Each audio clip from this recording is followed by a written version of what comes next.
All right, a Wednesday edition of The Zone right here on Sports Radio 810 WHB. Jason Anderson with you, Jack Johnson, the Drake, heading up until 2 o'clock. The next 4 hours, we've got you. Hour from now, we'll hear from the Kansas City Chiefs. Steve Spagnuolo, Chris Jones, Brian Cook, Isaiah Pacheco, and 2 hours coming up at noon. Patrick Allen, Arrowhead Addict fan sided. We'll talk with him about the Chiefs. Day number 2 of training camp, and then Mick Schaefer, 1 o'clock. KSHB 41 sports director. Royals in action this afternoon, taking on the Chicago Cubs. Seth Lugo against Colin Ray. The rubber match of this game, which hasn't typically been good news for the Royals over the last couple of years. We'll find out what they do today as they sit 4.5 games out of the wild card race. 11 games back of the Detroit Tigers, 4 games under 500. 1 week from tomorrow is when the trade deadline will take place. So 8 more days to go. We'll see what the Royals do over this time. 913-912-4810 is the text line to join us. 913-912-4810 text line to be a part of the show, part of the conversation. Let's get into the show and talk about this Kansas City Royals team, because when the Chiefs get to the podium, we'll take the Kansas City Chiefs press conference. It may be at 11 o'clock, maybe a little bit earlier. Have to tune in for when that happens. And again, Spags, Chris Jones, Brian Cook, Isaiah Pacheco. So right now we're kind of getting daily updates on the trade deadline.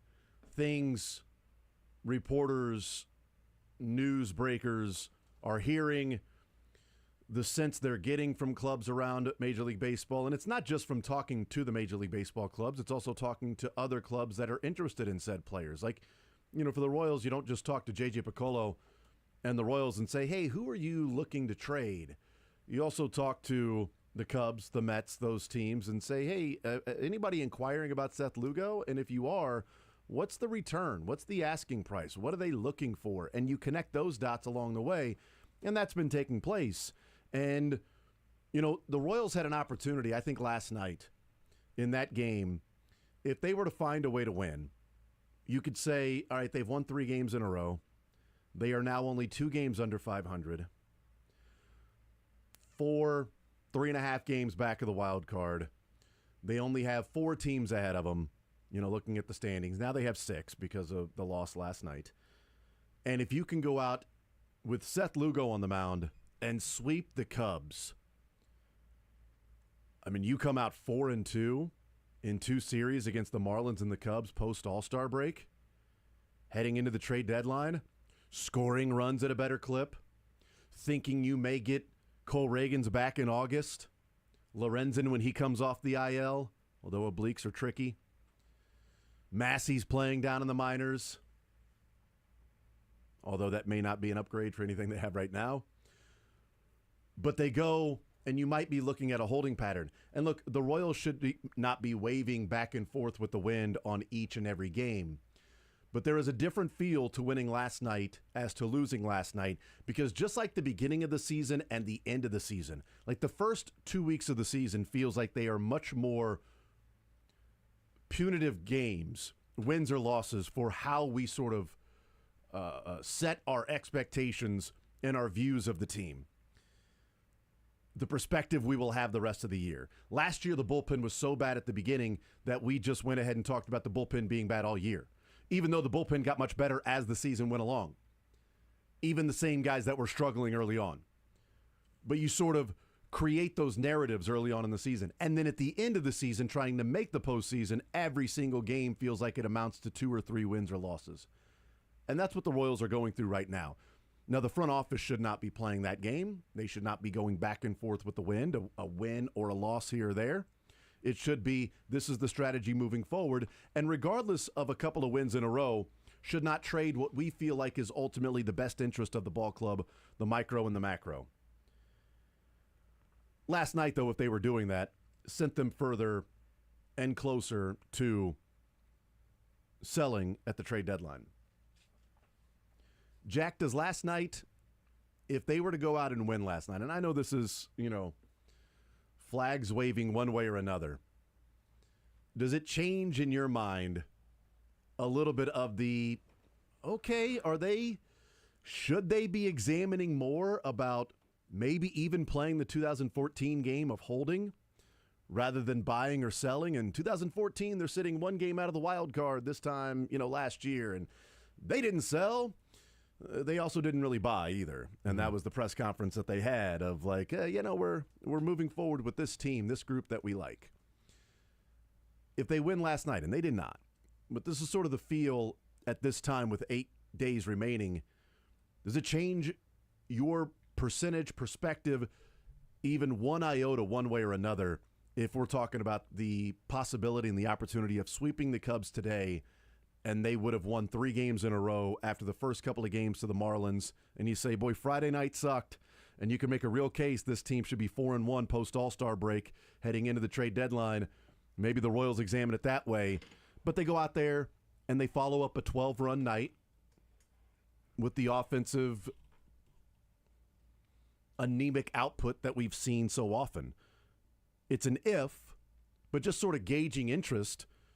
Does a win last night change at all, or does it really matter these next 8 games because the strategy should be set for this team? This is maybe a cop-out answer, if you will. They shouldn't stand pat, and they shouldn't be swayed too much by these next 8 games unless they win 8 in a row. If they win 8 in a row, you can firmly put yourself in the camp of buying. Or on the flip side of that, if you lose 8 in a row, you have to be selling all the pieces that you feel you can get pretty good value on. But the tough part about this, which makes it so frustrating, is they're not playing great baseball.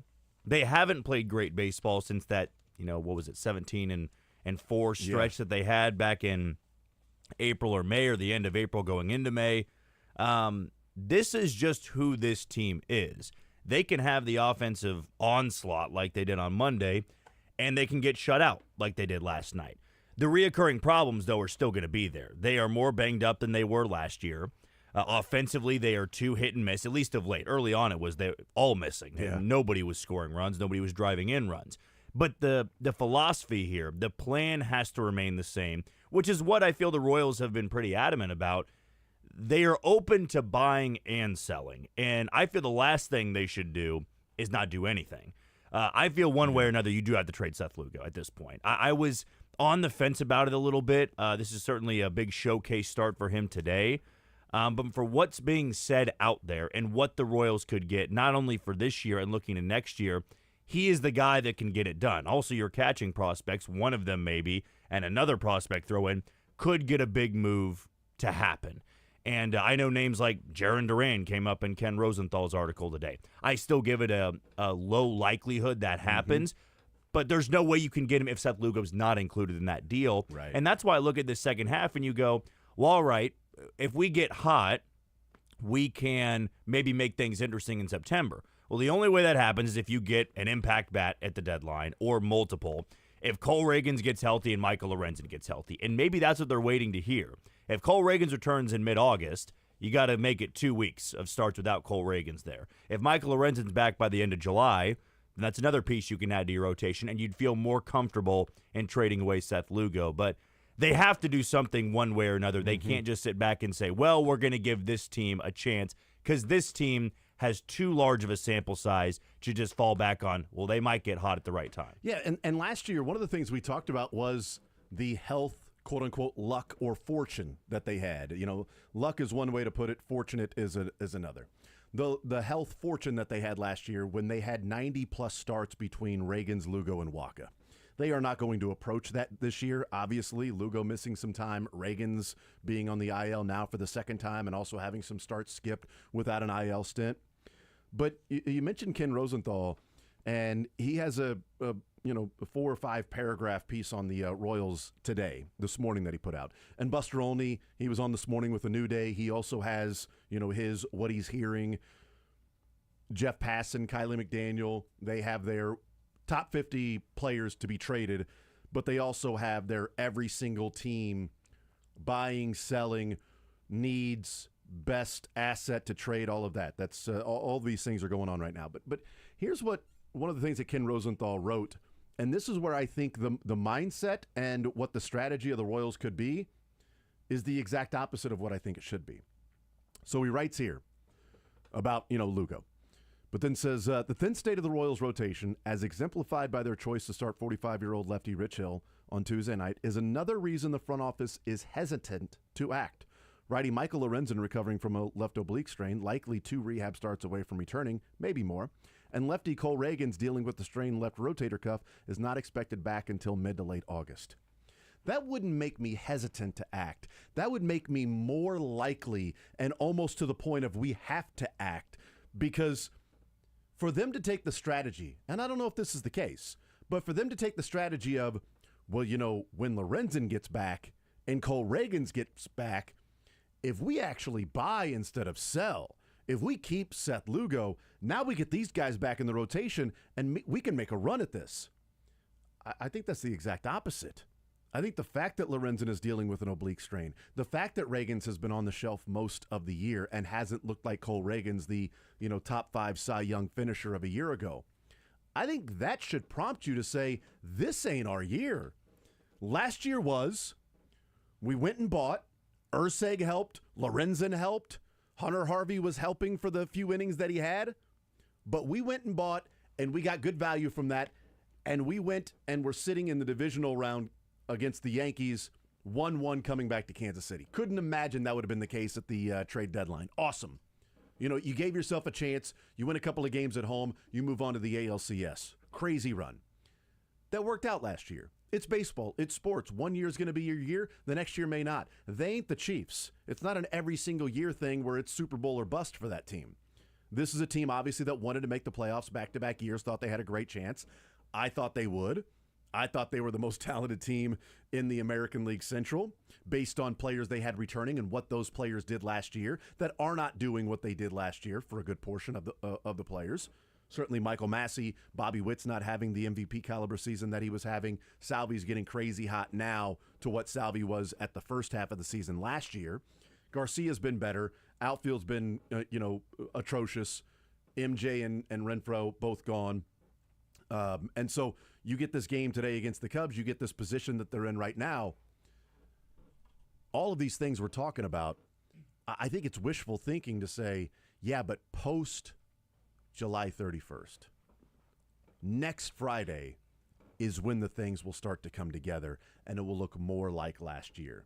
The fact that you might be hoping that when Lorenzen gets back and when Cole Reagan's gets back, that if we can just stay afloat over the next 3 or 4 weeks to get those guys back in the rotation when there's only 2 months remaining, I think is a fool's gold way of approaching it, thinking you're going to find something in those guys.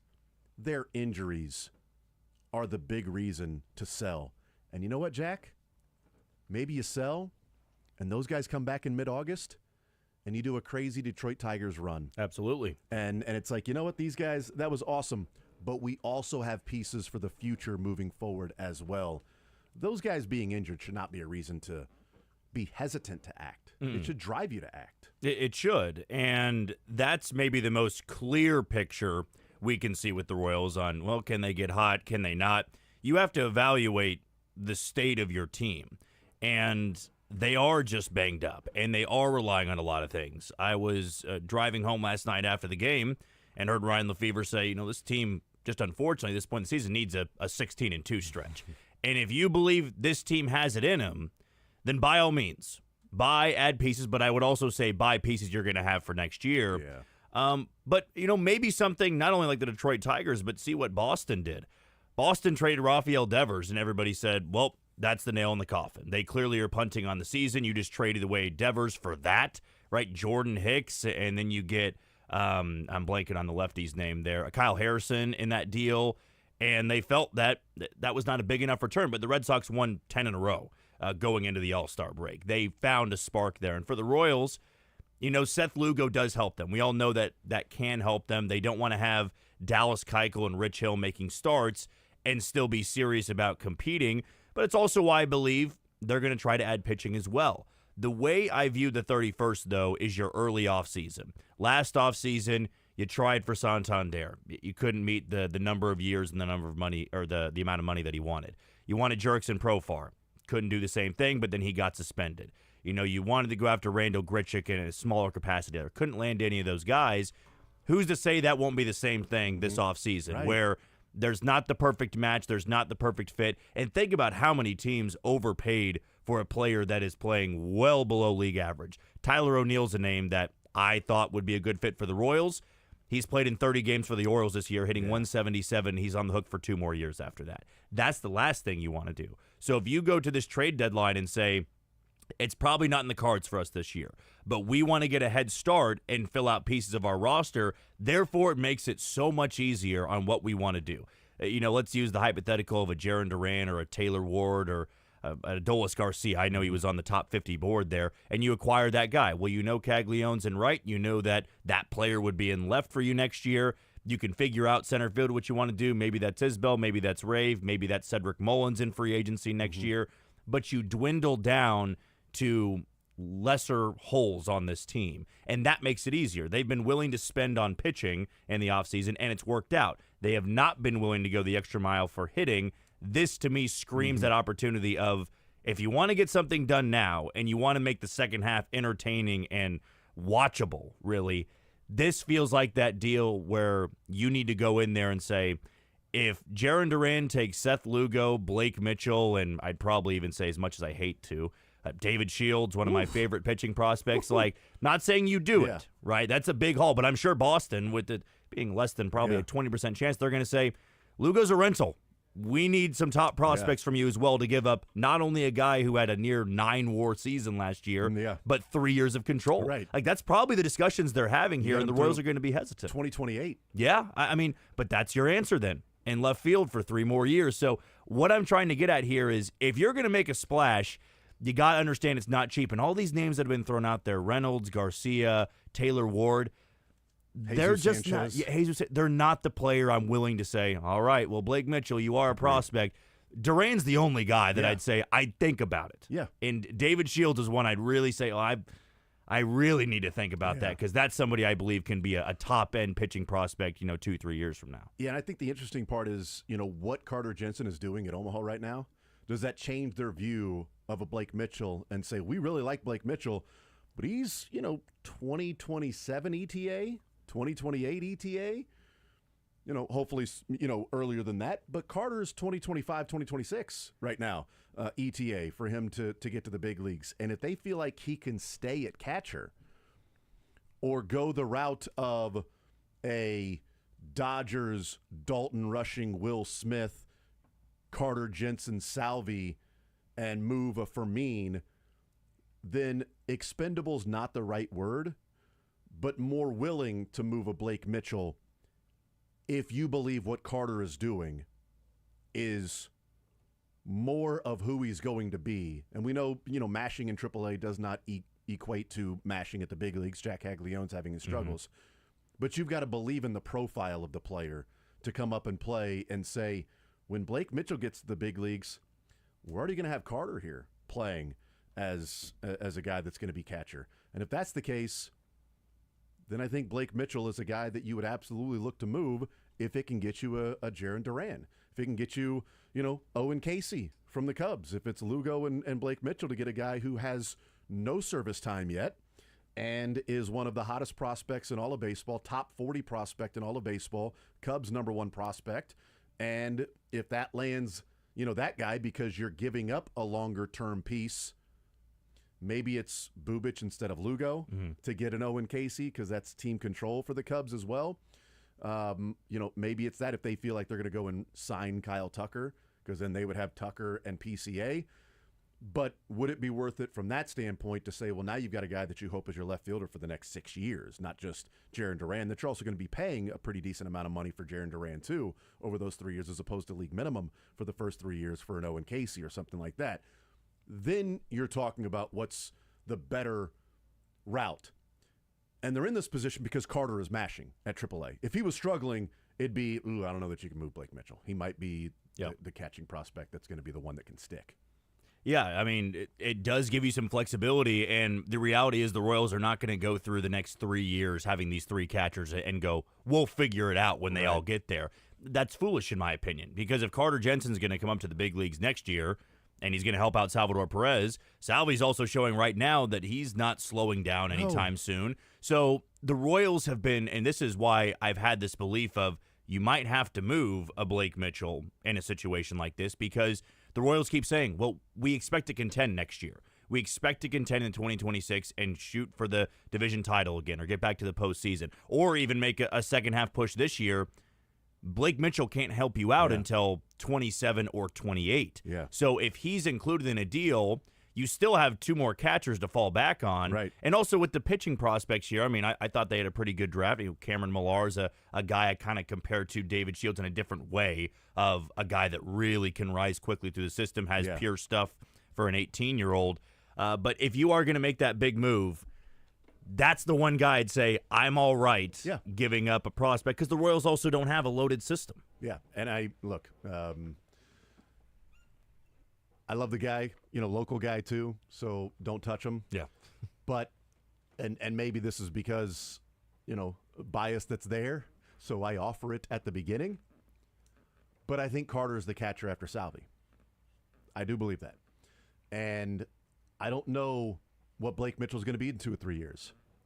He had an injury this year. It's unfortunate, but he did suffer an injury this year. If he's a guy that next year suffers an injury or something, you can get hit by a car. Jerry Jones said that. You never know what's going to happen. I believe in Carter, and that makes it to where I'd be more willing, whereas, this offseason, I don't know that you can touch Blake Mitchell because I don't know if Carter's going to stay at catcher. I believe he is. I believe what they've seen from him as a catcher, I think they believe he's going to stay at catcher as well. And he's only going to continue to improve. We'll take a timeout. We'll come back. We'll continue rolling. I want to talk about a couple of other names that have popped up with the Kansas City Royals that may be on the move. Probably not, but at least being discussed and talked about. And I also want to talk about something that we haven't really touched over the last couple of weeks, and I'm concerned it's a downward trend for this team that may actually force them or at least prompt them to really examine what they should do 8 days from now. We'll talk about what that means coming up next.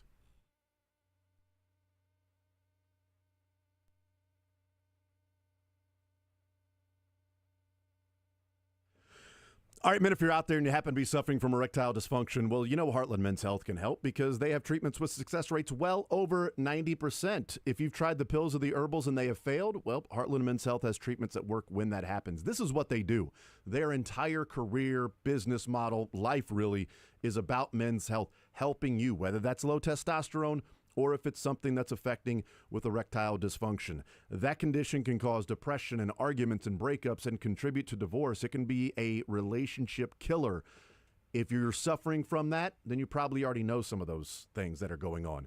If it's something that you aren't suffering from, but if it happens in the future, you know where you can turn to. Don't wait months, years, like some men do, to seek treatment. Heartland Men's Health, successfully treating men in the Kansas City area. Schedule a consult with Heartland Men's Health today. Your initial visit is only $99. That includes a medical consult with a licensed medical provider, a T and PSA test, and if medically advised, you get a test dose. And if the test dose doesn't work in the office, your visit is free. If it does, there you go. They have an expert staff with 3 locations to serve you: Overland Park, Independence between Blue Springs and Lee Summit, and North Kansas City. Call them today at 844-447-6600. Tell them you heard about it right here on Sports Radio 810 WHB, 844-447-6600, or visit heartlandmenshealth.com.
We'll head to St. Joe when the press conferences start. We'll hear from Steve Spagnuolo, Chris Jones, Brian Cook, and Isaiah Pacheco. Royals today against the Cubs.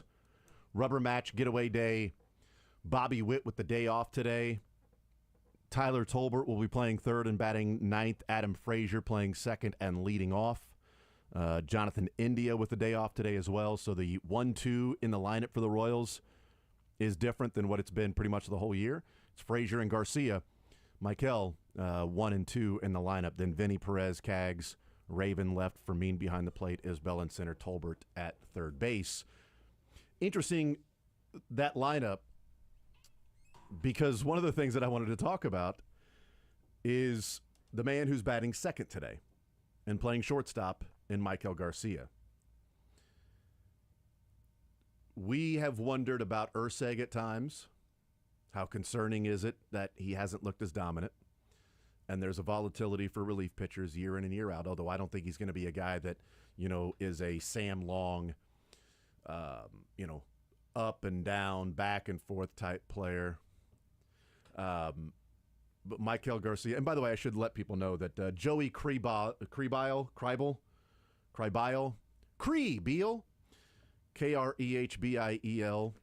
from the Rays, has been traded to the Royals for cash considerations, Mr. Considerations. I love Cash as a first name is really cool. So Cash Considerations is a guy that's been toiling. Yeah, he's been like Karsten Charles, CC Sabathia. Cash Considerations has been toiling around in the minor leagues for a while. So you're just trading minor leaguer for minor. Krehbiel's a guy who's been a minor league free agent the last 4 years, bouncing from team to team, signing minor league deals. Jack, you said in the break what you think this is, so I'll let you go ahead and say it. What is this to you? Yeah, this is just AAA depth. Rich Hill right now up in Kansas City. Yeah. Omaha is screaming for starting pitching depth. They've just been piecing that together all season long with all the injuries they've had. So a guy who's been starting in AAA Durham, I believe. Not good numbers at all, but it doesn't really matter if you've got good numbers down in AAA. 6.1 ERA for him. So he is not a guy that this is, you're right. It pops up because, trade deadline, but it's because they're looking for depth down in the minor leagues because they need pitching, and we'll see. But I wanted to get your thoughts on Michael Garcia. Since he last hit a home run, which was on June 18th. So again, these are arbitrary cutoff dates, each and every one. You can go back and find a cutoff date that can be the best possible stretch or the worst. But since he last hit a home run, that was June 18th. I mean, that was a month ago, more than a month ago that he hit a home run. He's played 28 games. That's a full month's worth, even more than a full month's worth of baseball, because you've got off days along the way in baseball, especially if you played baseball in February. So 28 games. Michael Garcia is batting .224. He's getting on base at .270. He is slugging sub 300. He has an OPS of .569. Again, no home runs, and in those 28 games, he has 8 extra base hits. Those are all doubles. Last year, he was one of, if not the worst qualified hitter in all of baseball with a .614 OPS. He's 45 points lower OPS in these last 28 games than he was last year when it was like Garcia's at times unplayable at the plate. He's just that bad. He changed his swing. He did this. He tried to add more power, whatever, and now he went and fixed his swing this offseason. We're seeing that from Garcia. That's in 28 games. If you go back to an arbitrary cutoff of June, so dating back to June 1st or June 3rd for him in his first game that he played in June, that's 42 games. He's batting .259 and getting on base at .309. OPSing at just over 700. Not the guy that late May was OPSing at like 870. And it was like, oh my, have the Royals found their third baseman of the future? So, look, any information the Royals have, the other teams will have as well. I wonder if this is a cold stretch for Garcia or if March, April, May was a really hot stretch for Garcia and it just happened to be at the beginning of the season for Michael to have that crazy hot stretch where he was OPSing at almost 900, that if teams are inquiring about him, should the Royals be entertaining it a little bit more? And they have to assess what we're watching with Garcia right now over the last 2 months. Is this closer to who he is, or is the first 2 months closer to who he is? I keep going back to that I feel offensively, his best fit will still be over at second base, and that would give the Royals more flexibility as to what they can do at the hot corner. Now, defensively last year, it was like you got to keep him there because he's so elite there. Yeah. But it just hasn't been the same this year. And if he did have these stretches, but he had those hot months in April and May, but he was doing it as a second baseman, I feel it'd be great for this team. Now, you have Jonathan India, you have Michael Massey, but I'm more so talking down the road here. So for Michael, if you are a third baseman, and that's going to be the move for the future, well, then you can't be slugging under 300. It's a position that requires power. You got to have good enough defense over there, but that's always been a thing in baseball where the third baseman, they got to have some pop there. He hits the ball hard. He's had his moments where he is running into more than a few, but over the course of 162, his bat is probably better played at second base. And the Royals, have the worst defender in baseball at second base. He has not lived up to the deal so far. And Michael Massey, who is the worst qualified hitter in baseball before the injury.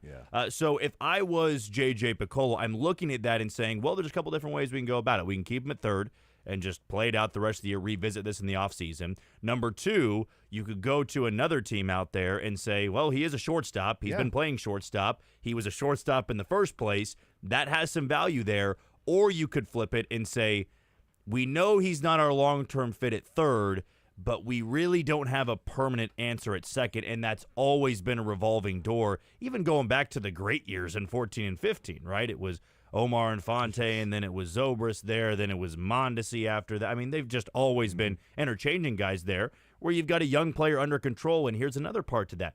The value goes down for a second baseman naturally. So if you feel you can't afford him, if he continued to hit 300, finish the year, all-star year, and he wants to get an extension, much easier to extend a second baseman than a third baseman. Now in those negotiations, you could say you're a 10 to 12 home run guy at third base where we want to have a 25 to 30 home run guy. At second, you run into 10 home runs and you hit 280.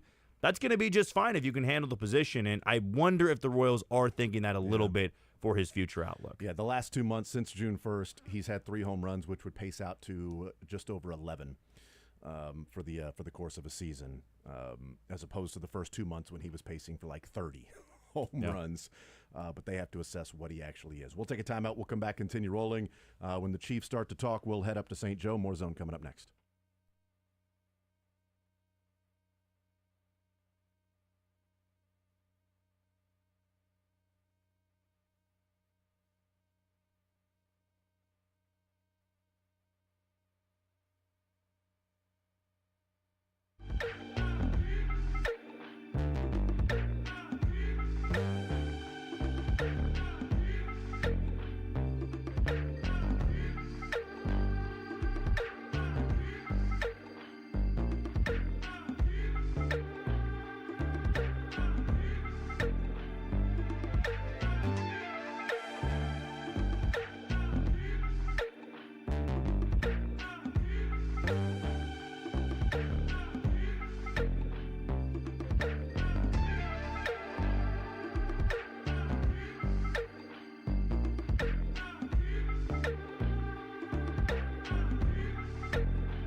All right, we continue right here on Sports Radio 810 WHB. We'll hear from the Kansas City Chiefs coming up at 11 o'clock or before that, whenever they end practice and start talking. We'll hear from Steve Spagnuolo.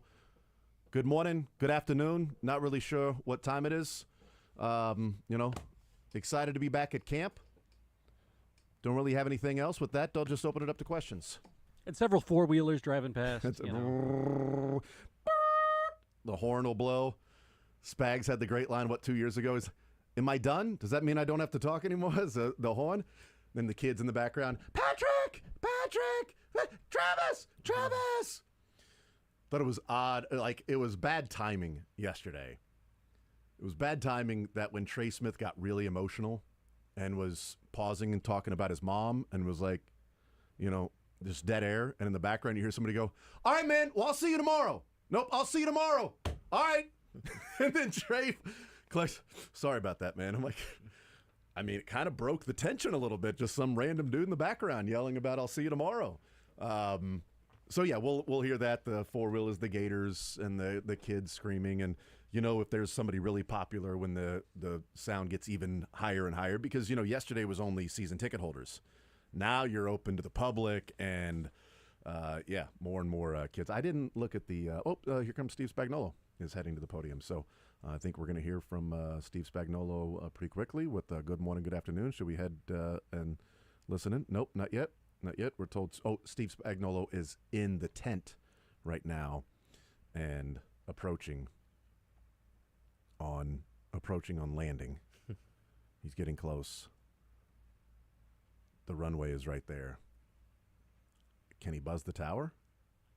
I don't know. Okay.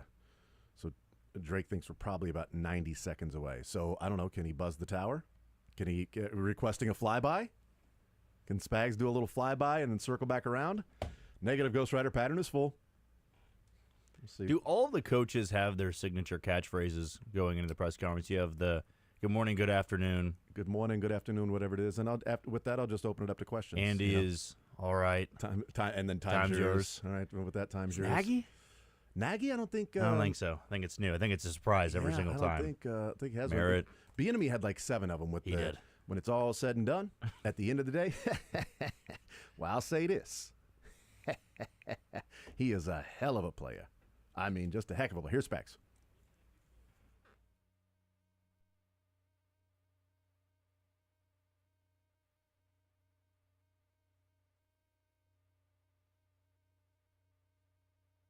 And I told him, look, at my age, I'm happy to be in the first meeting at training camp, have a job, be healthy enough to do it, right? But these guys don't realize how fast it goes by. I'm realizing it now. But I could see them all when I was talking to them, all nodding. So I think they get it. But we're happy to be here and having some fun out there going against the offense. Not every play was fun, but most of them we did some good things. So with that, I'll just open up and let you roll. Do you share that story every year, or just you felt compelled to do that? I don't know if probably somewhere in training camp I say that. Listen, I love training camp. Like, I love going.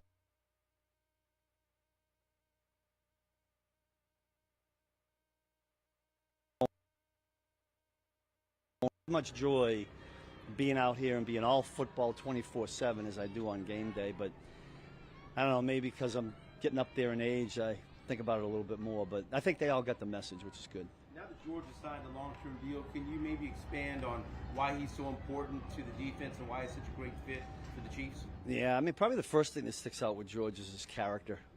The one thing that Brett and Andy do a great job of, we bring in a lot of good character guys. That's huge, in my opinion, in today's pro sports, because usually when you're a high character guy, you're unselfish. George has got all of that, and then his ability and his intelligence. I can remember when Joe and I did the Zoom call with George, because I think he was the COVID draft. You guys would remember better than me, and I just remember that came out in a Zoom interview. All of that, how much he loved football, high character guy. And Brett does a great job keeping those guys here. Speaking of offense, we were talking about, there's good plays, there's bad plays. They're trying to emphasize going deep much more often. Yeah. Just for you, just trying to get your guys to defend that. And what do you see those observations? Yeah, I'd say Yeah, I don't like them when they happen. However, because look at, you can't touch the quarterback, so it's a longer down. But hopefully it makes us better in eliminating those, because those will kill you in the game. I can remember 1 or 2 there today. But listen, the offenses will make us better by doing that in terms of taking away those deep plays, because big plays and explosive plays in this league, when you give them up, usually that doesn't bode well for points allowed. So they help us there. And then the one thing we try to do, like I'm going to flip it around, like you always see our guys kind of punching at the football, which we emphasize. I just think it helps the offensive guys, cling to it. Yeah, I'm real excited about Jamari. I just watch him out there. He's become a little bit of a multiple position guy, which is a good thing. I think you're going to see him at, you're certainly going to see him at nickel. You're going to see him at safety. And then if we get into some more exotic personnel packages, he'll be in there. I think he's an explosive athlete. We got to get out on the field. Steve, sort of related to what you were saying before, but Patrick often talks about how he benefits from going against your defenses in camp. I wonder if you think of it that way in terms of challenges you try to pose him specifically, but also what it does do for you guys to work against him. With all the things that the offense does? Yeah. Specifically, too, like how it's challenged him. Yeah, listen, more than anything, Patrick out here makes us play the hold down.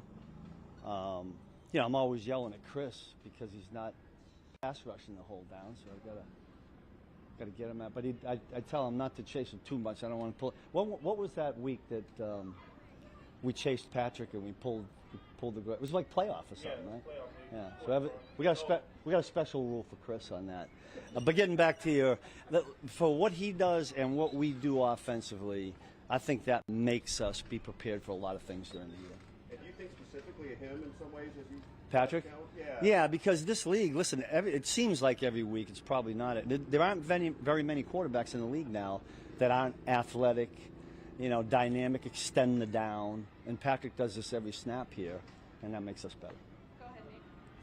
Steve, it appears that Andy's sort of message to the guys was about urgency, using that as a word to sort of emphasize camp. How do you, with your guys' balance, trying to appreciate every day, it's long, but also emphasize urgency, the balance between those 2 things? Yeah, so we normally talk about building a foundation. We're always saying rock solid foundation. And listen, I try to, it gets shorter and shorter every year in my opinion. It feels like it, the preparation to get ready. And we were hopeful, and I think most of the guys did a good job of it. When they left after the OTAs, that had to still be a work time for them. Because when you get here, you can't. In 1983, I was an intern with the Washington Redskins. We went to training camp on July 6th. There was 120 rookies for 2 weeks. There were 6 preseason games because there were 14 games then, right? And so you had all this, you had all this time in training camp to kind of get your body ready. That's what the vets did. It's different now. So the sense of urgency to be ready when you come in and then build it as we're here is really important. But to us right now, it's all about building the foundational pieces that we need during the season. We're going to go Matt, and then we'll do our last one. Coach, you mentioned, just not lasting forever. Tyrann Mathieu announced his retirement yesterday. Just, your thoughts on just his career and what he meant. Yeah, Matt, I'm glad you brought that up.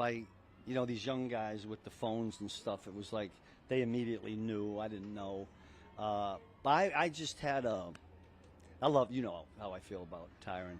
I'm waiting right now to send a text or a phone call because I know he's getting inundated. But I'm going to try to probably get him on the day off. Special guy. I mean, we came here in 2019, and Tyrann and I together, and he was a key piece to what we were doing. And we started off a little rough, but got better and better.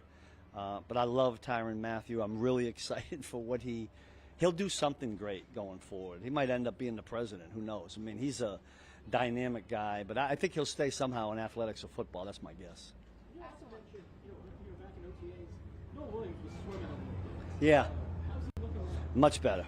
Yeah, I think those guys, when they come in young, it's the volume gets on them. It's all new. There's anxiety. But I thought he came in pretty good shape coming in here, and I'm excited to see what he can do right on through. We're going to get him against some better competition as we go, and we'll see what he can do.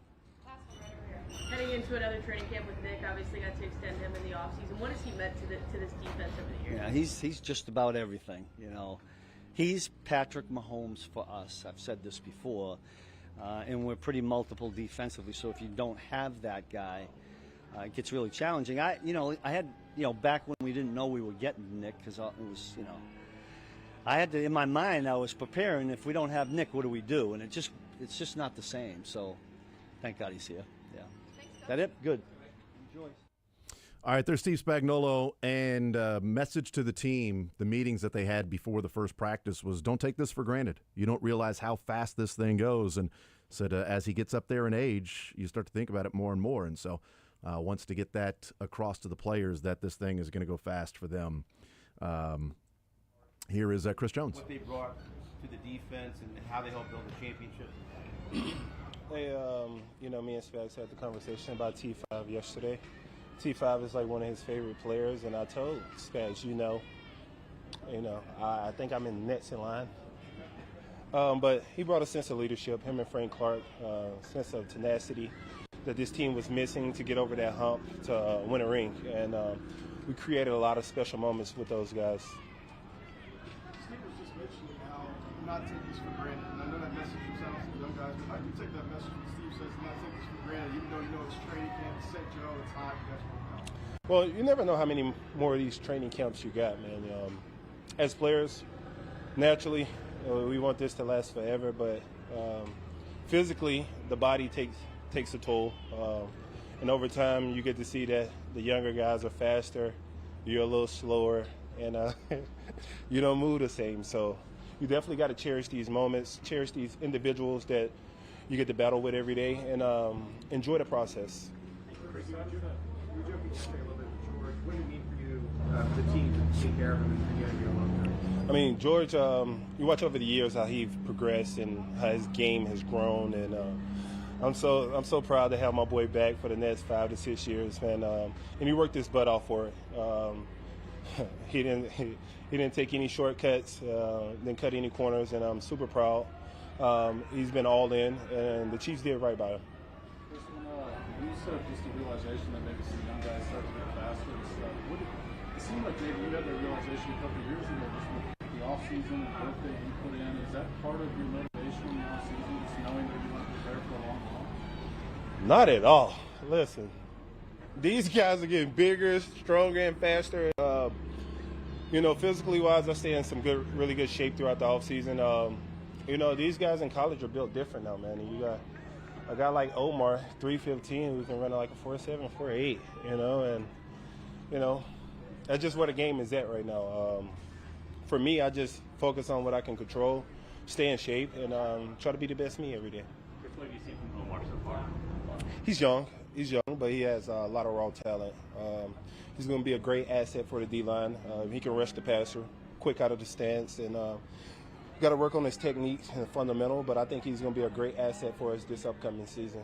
Can you take us through the other end of the story that Spags just told about you chasing down Patrick, and maybe there's a new rule in play? I didn't know he was going to tell all my business. He's known for that. So we have a rule in practice. Once I cross the line of scrimmage or beat a player, I can't chase Patrick because, Patrick does some crazy stuff behind the line of scrimmage at times, and it gets very competitive out there because, you can't touch the quarterback, so the quarterback can extend and hold the ball for like 5 or 6 seconds after the play. So we was in a battle, and I had to show Pat that I can really catch you. I just chilled after I beat the guy because we got to stay 5 to 10 yards away from the quarterback. And they got serious one day and ended up pulling the groin. I was like, you know what, Pat, you got it. Spags had a one-on-one with me, pulled me aside. I didn't know he was just going to come out here and tell all my business today. I wanted it to stay low-key, but it's out there. No. It was a couple years ago, like 4 or 5 years ago. It's Delulu. It was during the season, like right before a playoff game. Right before the Super Bowl in Miami. I was like out it was during that week. No, Yeah, you're right. Yeah, absolutely right. What are you seeing from Suamataia and Josh Simmons, two guys that they're battling for a spot, have a lot of youth, but also a lot of talent. What are you seeing from them on the offensive line? Great competition. We got a lot of moving parts amongst the offensive line, a lot of new faces, and it's a good competitive battle. Good for us also as D-line that we can get after them. And you got to enjoy this competition, man. I think we've reiterated this over the years. We have one of the hardest training camps, and I think after this training camp, they'll be able to evaluate and see who's the best fit for it. But I actually like it because, the change up amongst the offensive line, you got so many guys that can play so many different places, guard, tackle, that it makes us better on the offensive line. Also challenge us as the defensive line. Last one, Chris, controlling what you can control. I know you want to win a Super Bowl, but individually, what's left for you to accomplish? What's your individual goals? Well, what I'm focused on right now is trying to grow this mustache out. The right side is patchy. No, man, getting better every day, honestly. Competing every day, making sure I set the standard for the D-line. I think we was top 20 in sacks last year, which I completely take accountability for. We got to get back at it, rushing the quarterback amongst us four without blitzing, and making sure we're on our stuff. I was about to say it. I held my mouth. Thank you, guys. All right, there's Chris Jones. You're listening to Sports Radio 810 WHB Kansas City, and we'll hear from Isaiah Pacheco here very soon. But what he's working on individually so far is trying to grow a mustache. So pretty patchy on one side, apparently. So there you go. Here's Isaiah Pacheco. Isaiah, you feel like you're fresh out there, 100%. How are you feeling out there as you get ready for the game? Mamisita. No, I'm just playing. I'm feeling really good, having fun with the guys, excited to be back out here in this environment. It's a beautiful setting. How much better do you feel now physically with the leg compared to when you came back last year? Mentally, physically prepared, and just excited to be around the guys. I love being around them. It brings a culture that's all about. You mentioned maybe you added a little bit of weight for this season. Like, what are some of the things that you did in the offseason to try to prepare your body for this year?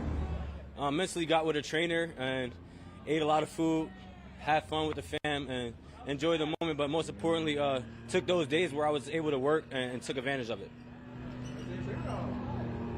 Do you feel like you learned something about yourself going through everything last year? You feel like you learned something about yourself going through everything last year? Definitely. Just finding ways to get better, and most importantly, building off of last year. Came around this time last year, I was feeling good, feeling healthy about myself. Went into the season, 2 games in, got injured. So now it's around that time where didn't play too much football. So this is my time to get back on the grind, and just took advantage of that offseason. Together with Kareem and Elijah, how would you describe the running back room as a whole? Oh, it's phenomenal. We got guys that you can't, depend on. As far as saying that they're only doing one thing. You can't just say that about us. You got guys just playing all different roles, having fun with it, and just competing. How would you describe your relationship with Andy Reid? Oh, it's a great relationship. It reminds me of all my coaches that I played for. I love playing for all those coaches, and it makes me play harder for knowing how much he cares about his guys. With Rashard Smith, you see him out here with Tony Tate. You had that role as a rookie. Just wondering what kind of role you have, relationship you have with him, knowing that maybe he's on a little bit of a similar trajectory. Oh, it's great. He's a 7th-round pick, and I had that similar role. And when I came in here, and it's finding ways to get better, and that's on the special teams, wherever it may be, building the relationship with guys so you could learn a little bit more about them. And as far as the game itself, competing. A few years ago, you had a goal of getting 1,000 yards. What are your goals coming into this season? Same thing, 1,000 yards. Let's go get it. To follow up on the Rashard thing, how much can playing special teams help integrate you into the offense as well? It builds you for those moments where, coach, we might be in a playoff game and you might took that rep in camp and you were that guy that had the backup and now you're in because that guy's hurt. So just having that mental rep for when the opportunity comes, it sets itself and you're prepared for the moment. Thank you. All right, there's Isaiah Pacheco. We'll hear from Brian Cook here very soon. But Isaiah Pacheco saying mentally and physically feeling prepared for the season. Weight is up a little bit. He ate a lot of food in the offseason. Same. Me too. Yeah, same. I think we had the same off season. Pacheco and I just ate food, enjoyed life with the family. Here's Brian Cook. How did Justin Reed help you when he was here as a mentor, and what did he mean to you with your development as a young player? It meant a lot, honestly. I mean, I still talk to him to this day. Ask him questions as far as like livelihood, how to manage life after football, without football, obviously, because he had a lot of businesses he does outside of sport. And then obviously in the grass, I feel like just learning his IQ. He's been in the league different years, longer years than me, different system as well. So he has a little bit more IQ for certain things. So I obviously always ask him questions, feeding into it. I also know he has a baby girl as well. So now we talking on that aspect too as far as family. So that's a big bro that I'm gonna take with me outside of football. You feel like that's a leadership role that you can step into now that you've been in the league for a couple of years and he's moved on? Oh, I mean, yeah, for sure. But, I lead in my own way. You feel me? We got a lot of leaders on this team, different faces. But at the end of the day, the train keep going. Brian, what tells you James Hicks is ready for an elevator? One more time, sir? What tells you James Hicks is ready for an elevator goal? One, I feel like his capacity to learn. He's learning at a very rapid rate, which is pretty good. And as well as the fact that he's always, high energy, things like that. So sometimes if, some of our vets are, a little low that day, he will bring the energy, bring the juice. And then I said, like I said before, he's always ready to learn. Ryan, when you look at the way the offense is trying to throw the ball deep a lot, when you look at it from a defensive standpoint, how would you evaluate you guys in that area last year? How much does them working on that help maybe you guys working on? I'm sorry, repeat the question? The downfield passing game that the offense has been throwing at you, how would you evaluate how you guys were defending that a year ago, and how much does it help you sort of prepare for I mean, it helps a lot. We got the pieces back, which I know Patrick is very happy about.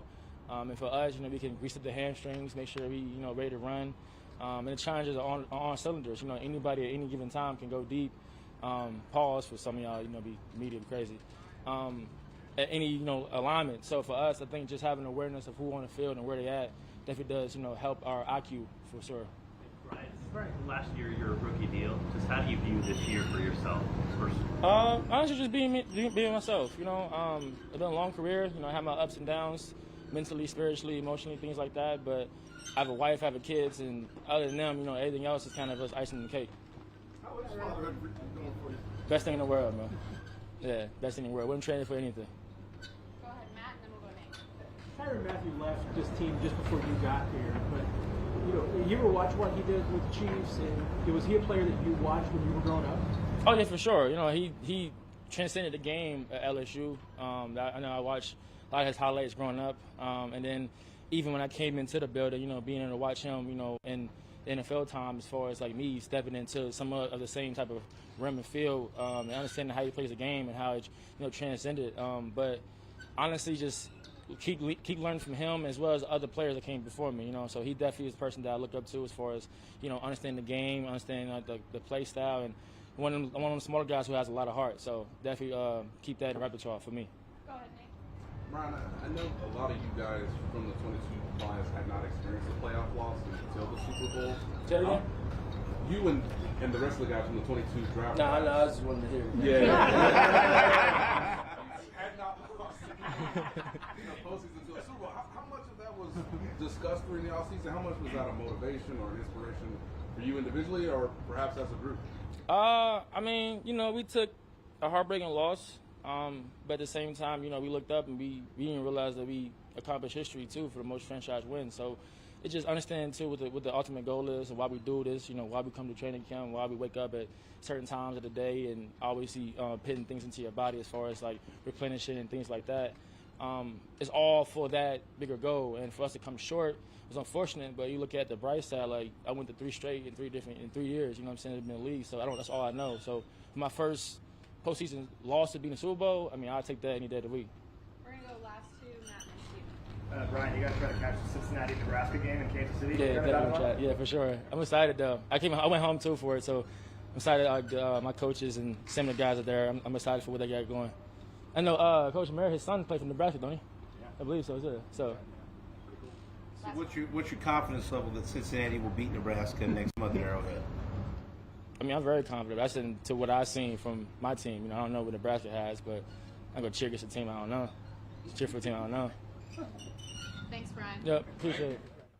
All right, there's Brian Cook. He's going to be starting this year again next to Jaden Hicks. And Justin Reed, what he meant to him, meant a lot. Still talk to him.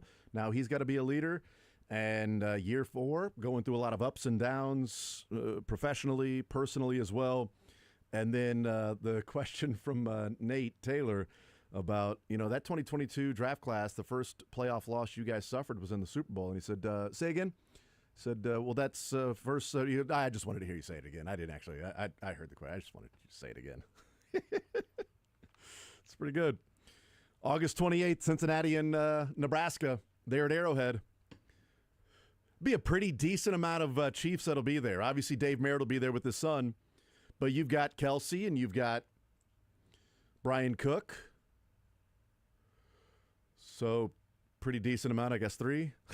Trying to think if anybody else is part of that group. Not sure. Who else would be there? Yeah. So a pretty decent amount, at least 3 of them. Jason Kelsey will be there too. It's a whole week before they're going to be in Brazil, so they got nothing but time on their hands to go to that game. It's going to be packed with a handful of them.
Soon we will talk with Patrick Allen, Arrowhead Addict fan sided.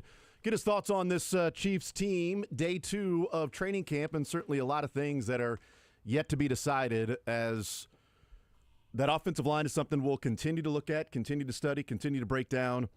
Day number 2 is also the same as day number 1, with the starting offensive line being Josh Simmons, being Kingsley Suamataia, and then, of course, Creed Humphrey, Trey Smith. And then you've got Jalen Moore on the right side. But again, that's a lot to do with the fact that Jawaan Taylor is on the PUP list. At least that's what it would seem to be right now. We'll never know that if Jawaan Taylor were healthy and not on the PUP list, would Jalen Moore be starting at left tackle, or would that be Josh Simmons? But what it allows them to do is, we talked about the left tackle being the camp battle. And, last year, whether there was an actual camp battle at left tackle or not, or they really wanted Kingsley to win that job. And it was like, well, Wanya's a little banged up, and so Kingsley's been there, done that. He's getting all the reps. He's kind of our left tackle by, just sort of a de facto left tackle, just because he was the guy that was there, that leader in the clubhouse. Whereas this is different when you spend a first-round draft pick on Josh Simmons and you feel like he is not the 32nd overall best player in the draft, and you feel like he's probably a top 15, maybe top 10, maybe number 1 tackle off the board if he did not get injured. If he is fully healthy, you go from the question about availability to the question about ability. And that is a massive step for the Chiefs. I think that is so huge over the course of April to today that there was 2 questions. Anytime you draft somebody in the first round, the question is going to be ability. But for Josh Simmons, the question number 1 was availability, and then 2, his ability to actually go out there and play. Availability has been scratched off. Check. Now you move on to the next one, and that is ability. They clearly believe in his ability. And so I wonder, Jack, if we start watching the next 3 weeks, and depending on how quickly Jawaan Taylor gets back, and if Jawaan Taylor maybe decided, this is probably a contract year for me. I know there's 2 years left on his deal, but it's a contract year because the Chiefs are going to move on. That it could be a contract year where the Chiefs then renegotiate if he's that good and say, let's renegotiate to give you a couple of years, or a contract year and the fact that they just release him and move on. But he was a guy that had been dealing with the knee injury all of last year, was on the injury report. Anytime they went inside, he did not practice, because guys that have knee injuries with the Chiefs, L'Jarius Sneed 2 years ago did this. Anytime they practice inside on turf, those guys don't practice. It's just how the Chiefs and their training staff go about it. And Jawaan Taylor was that guy last year. Finally deciding, I'm going to get this thing fixed. I'm going to, have the surgery, go in and get this thing fixed, start on the PUP list, get it cleaned up, and be ready for week 1. Maybe because of contract year, maybe because, Jalen Moore and Josh Simmons are in camp, and so I need to make sure that I'm doing my best to be able to go out and play at the right tackle, or it's also I just wasn't good enough last year with the knee, and it was bothering me, and I just need to get it done. Either way, I wonder, Jack, if 2 weeks from now, is there a chance we're talking about the real camp battle is right tackle and not left tackle? That certainly is a possibility, and I believe the best-case scenario for the Chiefs is that Josh Simmons does win the left tackle job. It's nothing against Jalen Moore. I mean, they gave him a decent-sized contract, which is why at the end of the day, I'd be a little, not frustrated because he's still on the roster, but to have a backup tackle that's making what Jalen Moore is making, I don't know. I'd kind of shrug at it a little bit and say, well. But they had 3 of them play last year, 4 different tackles play last year. So, I mean, you can get hit by a car. Exactly. You're going to need guys to make it through the season. Anything can happen. But from what's been said about Josh Simmons, what you're hoping for the future, I never looked at Jalen Moore and said, that's their left tackle this year and maybe even next year, and Josh Simmons is the one that's going to have to move to the right side. You did use a first-round pick on a guy that many people said this was a top 10 talent if he wasn't, banged up, going into the draft. And there was the uncertainty about, will he be available by camp? Will he be available by week 1? Now that they have completely shifted that focus to he's here, he's taking reps with the number 1, I don't know. I feel that is your answer at this point in time at left tackle. And as for right tackle, you've got the uncertainty with Jawaan Taylor, and you've got a guy that right now is taking reps. We go back to last year, and it was Wanya Morris and Kingsley Suamataia for left tackle. And what did we find out there? Well, the only reason that Kingsley won that job was that he was practicing, he was healthy, and he was able to look good enough in camp where he got the job. And I would imagine if Jawan Taylor doesn't get as much run in training camp, then yeah, the closer we get to the third and final preseason game, we might be talking about Jalen Moore being this team's right tackle, and you can slowly bring along Jawan Taylor. But I will always believe that if a guy has a slower start to the season, is not practicing in training camp, it's not as simple as, well, I rested up, I'm healthy now, I'm good to go week one. Well, you didn't have the training camp. You didn't have the buildup as some of these guys did. Well, we talked so much about the patellar injury leading up to the draft because Josh Simmons was that enigma, that lightning rod of you draft him, you don't touch him. You trade up to get him, you don't even take him in the second round. Patellar injuries, some guys have been able to come back. Nobody's been able to come back. Like, there's the extremes that go along with it. There's obviously nuance that takes place, less nuance on social media, but we've got 4 hours, so we can throw in the little details and the nuance of the whole thing. But I find it interesting that we've spent so much time talking about how difficult it is to come back from patellar injuries and the patellar tear and the knee, and you're never the same. Yesterday or Monday, Bill Self had his, post-summer workout press conference. We forget that a year ago, El Marco tore his patellar tendon. And Bill Self said, athletically, he's where he was before he got hurt. So I start to wonder, are we getting more and more advanced in patellar injuries? That it's not a death knell career ender the way that ACLs were back in the 60s, 70s, the way that UCLs were for pitchers back in the day. Now it's just get your Tommy John over with and move on from it. Instead of you get Tommy John, your career is done. Gosh, what if Jeff Roberts was the first one? What if it was Fidrich? What if it was Birdman? You get your Birdman, surgery over. He's having Birdman surgery coming up here. So, it's once he gets his Birdman surgery done, just Tommy John is just common lexicon now, just a regular baseball parlance that we use all the time.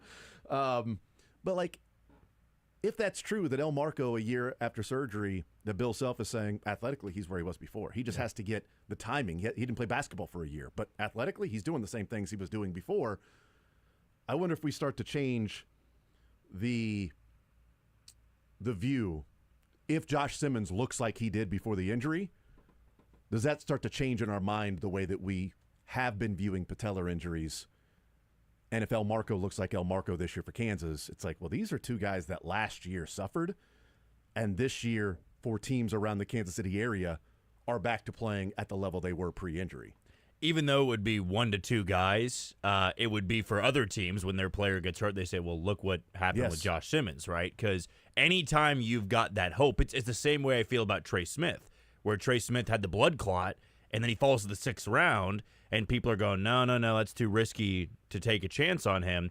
But then a few weeks ago, he gets the most expensive deal a guard's ever gotten. Yeah. So if you approach that situation again, it still may just be one guy, but it gives you the hope of, well, it could work out. Mm-hmm. I also think about Keontae Johnson at K-State with the heart thing. Right, they took a chance on him. There were a lot of teams that said, that's just too risky for us. I know you've been cleared by the doctors, but we don't feel comfortable. Yeah, we're not comfortable. Yeah, we don't feel comfortable. It's a good way to put it. K-State had one of their more memorable seasons, post-2000, really, that we've ever seen.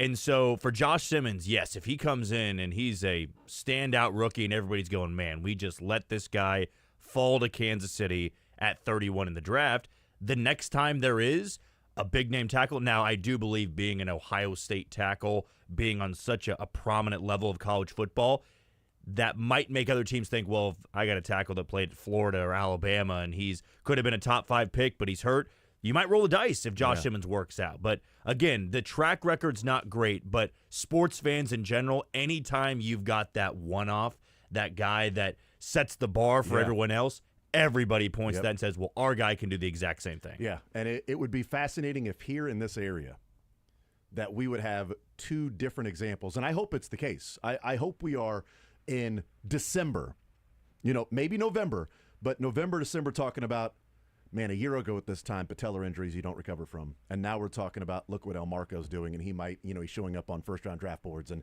Josh Simmons is one of the best rookies in the league playing at left tackle. And a year ago, we're saying patellas are like, almost career enders. And here we are in Kansas City talking about two guys that are playing at a certain level. I hope that's the conversation we're having, certainly because it would be great for all parties involved for that. Certainly great for Kansas if Elmar goes back to playing like he was before the injury. And obviously it would be huge news for the Chiefs if Josh Simmons was playing to the level that he was playing before the injury. The difference of return to play and return to level of play can mean a whole lot in there in that, middle ground. We'll take a timeout. We'll come back, continue rolling. Speaking of Josh Simmons, the top 50 at ESPN, they put the top 50 offseason acquisitions. Those are free agents, trades, and drafts. We'll talk about where a Chief did or didn't show up on that.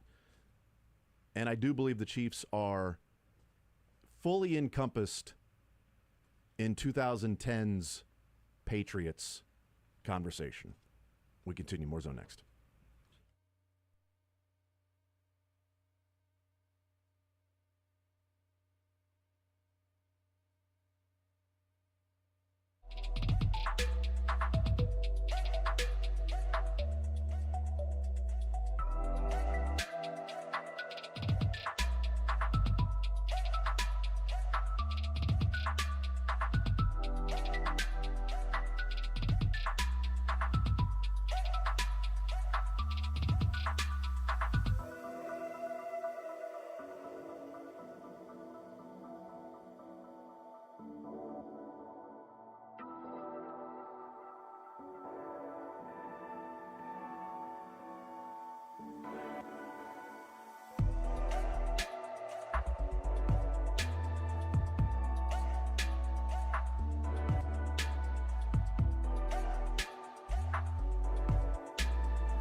We'll talk with Patrick Allen coming up at noon. Arrowhead Addict, fan-sided. I think it'll be exciting for Patrick to join the show because he doesn't have to talk to Sterling. You know, he does the podcast with Sterling. So it'll be good. It'll be good. It'll be good. Jack, I'm looking at your face right now, and I see that you're better than Chris Jones because he's struggling to grow a mustache right now. That's what he said. Yeah, that's a nice compliment. I can't get the full beard. I always struggle to get the cheek hair there. He couldn't even get the mustache. He says patchy on one side. It was like, what are your personal goals? And he said, well, right now, trying to grow this mustache. It's too patchy on one side. So get the beard oil thing. I know, but you've got it go. So you're better than Chris Jones. In some way, one way. Right. I'm going to say some ways, one way. Pacheco, we found out that Pacheco and I are the same. He said he spent the offseason eating a lot of food to put on weight. So same. Same. We spent the offseason enjoying time. I spent the offseason enjoying time with the family, eating a lot of food, and putting on weight. Same thing. Totally the same thing. Exact same thing. You know, and I had the same impact on the Chiefs week 3 through 8 as he did last year. So we have all of those things in common. He was injured, though.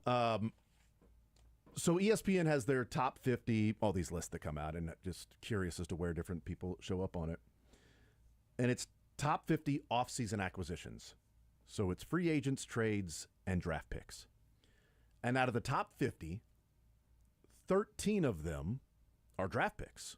So 13 players as the top 50 acquisitions of the entire offseason are drafted players. And that makes sense. I mean, with a couple of them, Cam Ward, Travis Hunter, Abdul Carter, guys like that. Those are bigger acquisitions than you're going to get for, Devontae Adams or something like that. Or Joe Tooney that was listed at like number 6 with the Bears trading for him. But I was a little surprised, not in that the Chiefs made some big acquisition, not in that Christian Fulton would show up or anything like that. But I was surprised that there wasn't a draft pick for the Chiefs listed, specifically Josh Simmons. And the fact that Simmons is running with the ones right now, that there are draft picks that will be impactful this year in the NFL. Cam Ward, your starter. There are draft picks that will be impactful. But going through the list of the 13 players, there's 2 quarterbacks, Cam Ward and then Jackson Dart. who early videos that come out, people can have their jokes or whatever. Russell Wilson is the starting quarterback in New York. Jackson Dart's first throw at training camp of 7-on-7 was intercepted. So people are getting their jokes off, right? Jackson Dart, he threw a real dart to the other team. Nice job. Oh, yeah, I guess he's better than Shador. All the stuff. It's one pass. I don't care about that. Remember, Danny Dimes preseason didn't throw an incomplete pass. That's why he got called Danny Dimes. Okay, but 2 quarterbacks, 3 running backs are listed as the top 50 of offseason acquisitions. Gianti, Omarion Hampton with the Chargers, and then R.J. Harvey. Oddly enough, all 3 in the AFC West. Gianti with the Raiders, Hampton with the Chargers, and R.J. Harvey with the Broncos. That was the Harvey one was a surprise to me that he would show up in the top 50. 2 wide receivers. Well, 1 wide receiver and 1 wide receiver defensive back. So Tet McMillan for the Panthers, and then Travis Hunter. 1 offensive tackle, it's Will Campbell. Was the only one listed. 1 center, 1 guard, 2 edge rushers, and 1 safety. And that safety being Malachi Starks with the Baltimore Ravens. If Josh Simmons is healthy and plays the way that people hope he can play, I don't know that there would be many draft picks that would be a bigger acquisition for a team than Simmons to the Chiefs. I would wholeheartedly agree with that, mainly because the Chiefs are going to be on the biggest stage. So when we talk about, let's say, Tet McMillan, if he has 800 yards this season and 5 touchdowns and the Panthers go 4-13, are we really talking about it as much as we should? Maybe we do because it's a young player in the NFL, and I'm all for fantasy purposes. Fantasy purposes, absolutely. But you like the young talent continuing to be brought into the NFL, and you want those guys to succeed. But the Chiefs, as we know, are going to be in the playoffs. They're likely going to make a deep run into the postseason. And left tackle, as we've always said, is the second most important position on the field. It's also a position on the field that was so desperate for help last year for a team that did get to the Super Bowl. So if you have a rookie left tackle who was projected to be top 10, top 15, if he was completely healthy, there was no tear in the knee, stuff like that, then yes, he will be one of those top acquisitions. It'd be impossible not to be. It's not to say Will Campbell can't be a huge piece for what he's doing, but for Josh Simmons, there has to be the factor of what that team ends up doing. For the Baltimore Ravens, if Malachi Starks is a Pro Bowler in his rookie year and the Ravens go 14-3 and they have the number 1 defense, then absolutely he's going to be on that list because we're watching them every single Sunday. But also I think taking into account how good they were before and what adding that player makes them. If the Baltimore Ravens have an awesome defense because Malachi Starks is really good, well, they've had an awesome defense for a number of years. An awesome defense isn't what's cost them in the playoffs. Turnovers offensively is what's cost them in the playoffs against the Bills, the turnovers, and certainly against the Chiefs. I mean, that defense for the Ravens gave up 17 points in the AFC Championship game to the Chiefs that year, and the Chiefs went on to win the Super Bowl. That defense was good, and last year the defense was good enough to continue to hold the Bills at bay while the offense was turning the ball over yet again. And so if the Ravens have some amazing defense, it's like, yeah, Malachi Starks could be a big part of it, but he would be adding to something that was already a strength for them. And that's where I think the boat is missed a little bit on this one for Josh Simmons, because Tate Ratledge, center for the Detroit Lions, listed at number 41. Well, Ragnall's out the door with a retirement, so he could be a big acquisition. But their offensive line is already one of their huge strengths, and so adding in Ratledge as a center to what is already a strength, and maybe they say, well, you have to fill in for Ragnall. Well, we don't know what it looks like without Ragnall there. We know what it looks like with a bad left tackle for the Chiefs. Gray Zabel in Seattle. Well, they have a really good offensive line, and you'd be adding in a really versatile player. And so it's obviously from the local standpoint we're viewing it. Yeah. But I look through here and I wonder how many of these guys, because you're adding to some areas that are already a strength, like Jonnu Smith to the Pittsburgh Steelers at number 40. I think Josh Simmons, if healthy, is more impactful from that standpoint. So I thought it was Carlton Davis to the Patriots might be pretty good. I think Dre Greenlaw to the Broncos is a big one. I think that's number 34. I think absolutely that's one because the Broncos, are adding in, and that's where a Malachi Starks comes in. And I'm not saying these guys shouldn't be on the list, I just don't know that there was enough weight given, and maybe that's the injury portion of it. But the Chiefs left tackle, if that is solved, that would be one of the most important offseason acquisitions of any team, free agent trade or draft, if they were able to do that. Because that's what cost them the Super Bowl last year, and it's what could cost them another Super Bowl this year or next year if they can't figure that out. Yeah, it has to work at some point, and that's the fun part about it is that if it does work out, you feel really good over there that your first-round pick turned into something special, in the same way they've been able to do it on the interior, to be able to have Trey Smith, to be able to have Creed Humphrey. It worked out with Joe Thuney. Hopefully it can work out with Sua Mataia. But to have a good left tackle, you look around the NFL, and if you can have a legitimate piece there, look at some of those great offenses. None of them can produce at a high rate if the left tackle play is subpar. I mean, we've had those discussions of, well, why is the Chiefs offense struggling? And yes, we have pointed to receivers not being healthy or not having the same explosive player like Tyreek Hill to be a number one wide receiver. They've got a good collection. I believe they've got more depth, especially going into this year. I know the Rashee Rice suspension is up in the air, but in my opinion, a big part to getting this offense back to where it was is having good protection at the tackle spots. And that's something that just wasn't there last year. That's why they were putting up, 21, 22 points a game and had those games where it was decided in the teens. When you're constantly having to worry about your blind side being Patrick Mahomes and from the left side there, you're not going to be able to operate in the same way because you also don't have the receivers like Tyreek Hill that can get that separation that he used to. And Travis Kelce might be entering the final year of his career. He's not always able to get the same separation. So to get a left tackle and hit on one like Josh Simmons, he would absolutely be top 40 on this list. Yeah. I mean, I would argue even top 20 because of the value of that position and how important left tackle is. Yeah, I would argue certainly top 20. Real quick as we take a break, one thing that's sort of standing out as I'm looking through here, find it to be of interest and something to keep in mind. We talk about where the Chiefs are heading into the season as the fourth betting favorite to win the Super Bowl behind the Eagles and then Ravens and Bills. And the Chiefs the fourth, and it makes sense the Eagles being the number one because, one, they won the Super Bowl, but also the next three are in the AFC. So you feel like there's that gap for the Eagles and then the splitting of the money between Ravens, Bills, and Chiefs. But just looking through here, we know the Eagles are good and they draft well and all that stuff, but I wonder how much of a lack of weight that we're giving to things that were lost from the Eagles. Number 6, acquisition in the offseason, Josh Sweat to the Cardinals. Number 7, Milton Williams to the New England Patriots.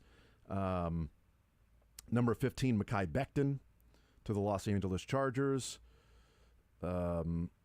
There's 2 more as I scroll through here. I was scrolling through here earlier, but 2 more that were leaving the Eagles to go to a different team that was viewed as one of the top 50 acquisitions for C.J. Gardner-Johnson, and then adding in Azeez Ojulari for the Eagles. So you've got 5 guys that show up in the top 50 of acquisitions by other teams that were from the Eagles, and the Eagles landed one of them in Azeez Ojulari.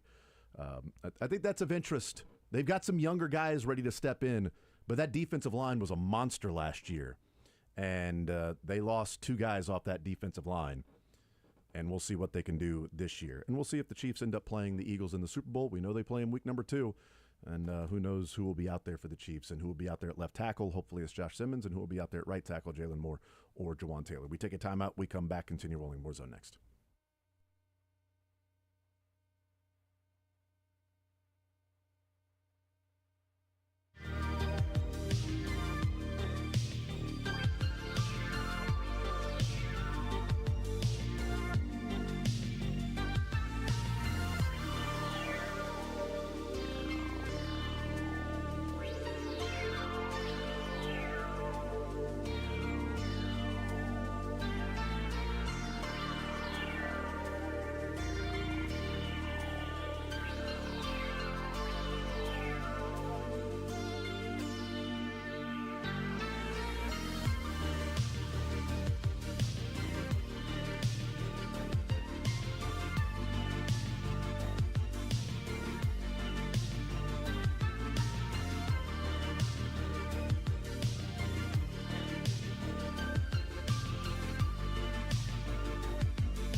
All right, we'll continue right here on Sports Radio 810 WHB. Jason Anderson with you.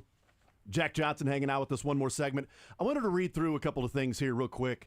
Ken Rosenthal, in what he talked about with the deadline being 8 days away for Major League Baseball, the latest information from Major League sources says the Kansas City Royals 4.5 games back in the AL wildcard race, making it clear to clubs, and the Cubs too, that if they trade right-hander Seth Lugo, who's going today against the Cubs, a tryout, they will want controllable outfield help in return. Royals aren't at that point yet.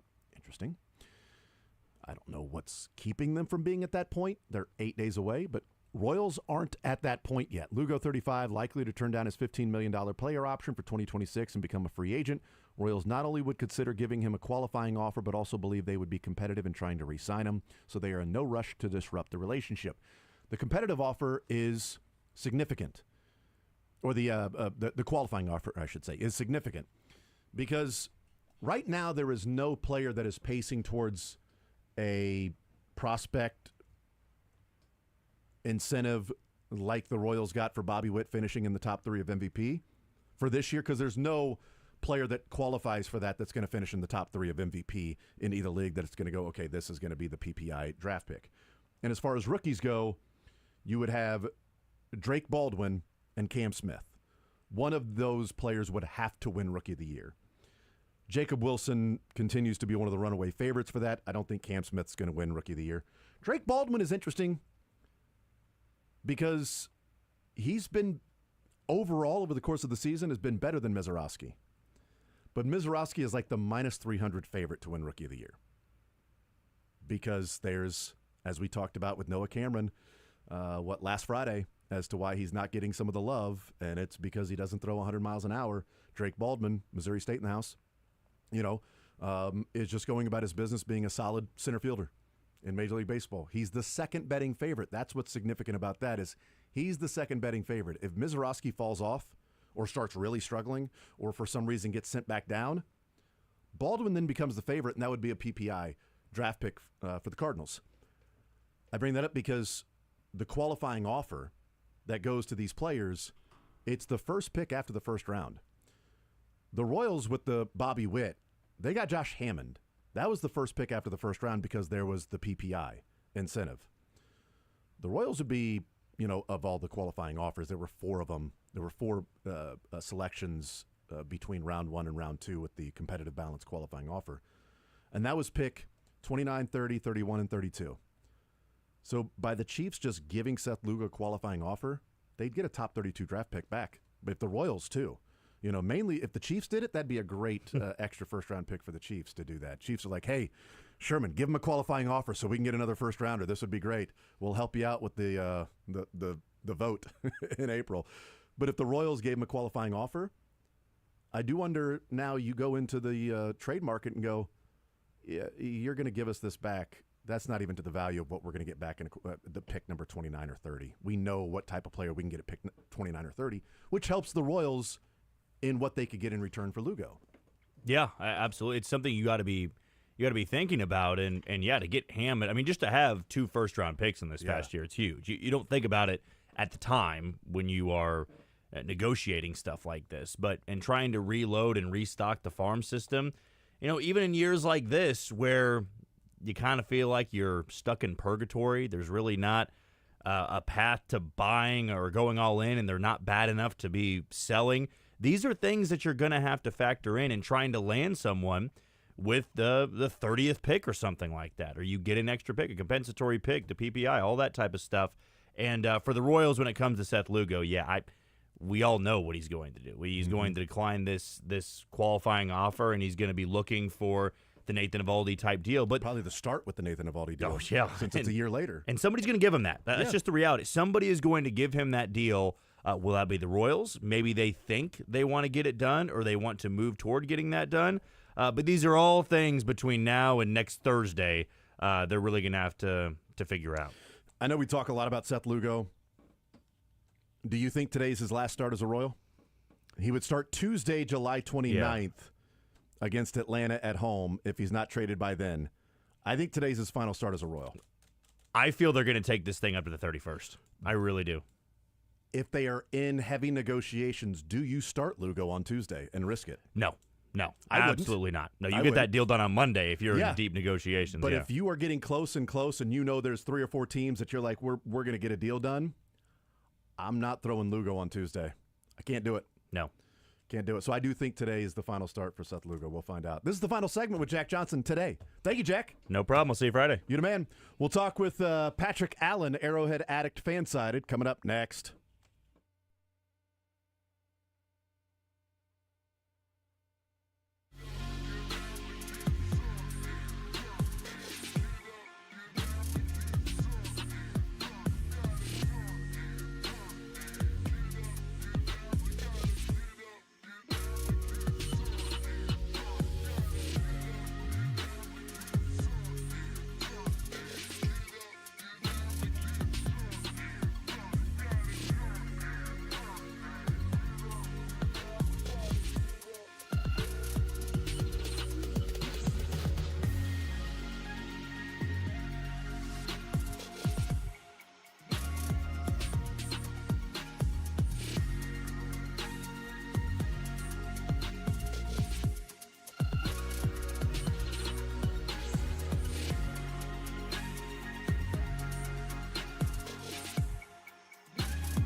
brought to you by Connolly Plumbing Solutions, your neighborhood plumber. If you like plumbers who show up, they do. Schedule today at callconnolly.com. Training camp well underway in St. Joe. Day 2 today. We heard from several players and coaches today, including Pacheco, who says he is feeling great, even better than at the end of last year. Royals held scoreless last night at Wrigley. Rich Hill gave up 3 over 5 innings at his KC debut. Only one of those was earned, however. Lots of starters getting rest today as the Royals wrap up at Wrigley, including Bobby Witt Jr., who says his leg is fine. Took an awkward step at the plate last night, says he's just getting the day off. I'm the Drake. This is SportsCenter.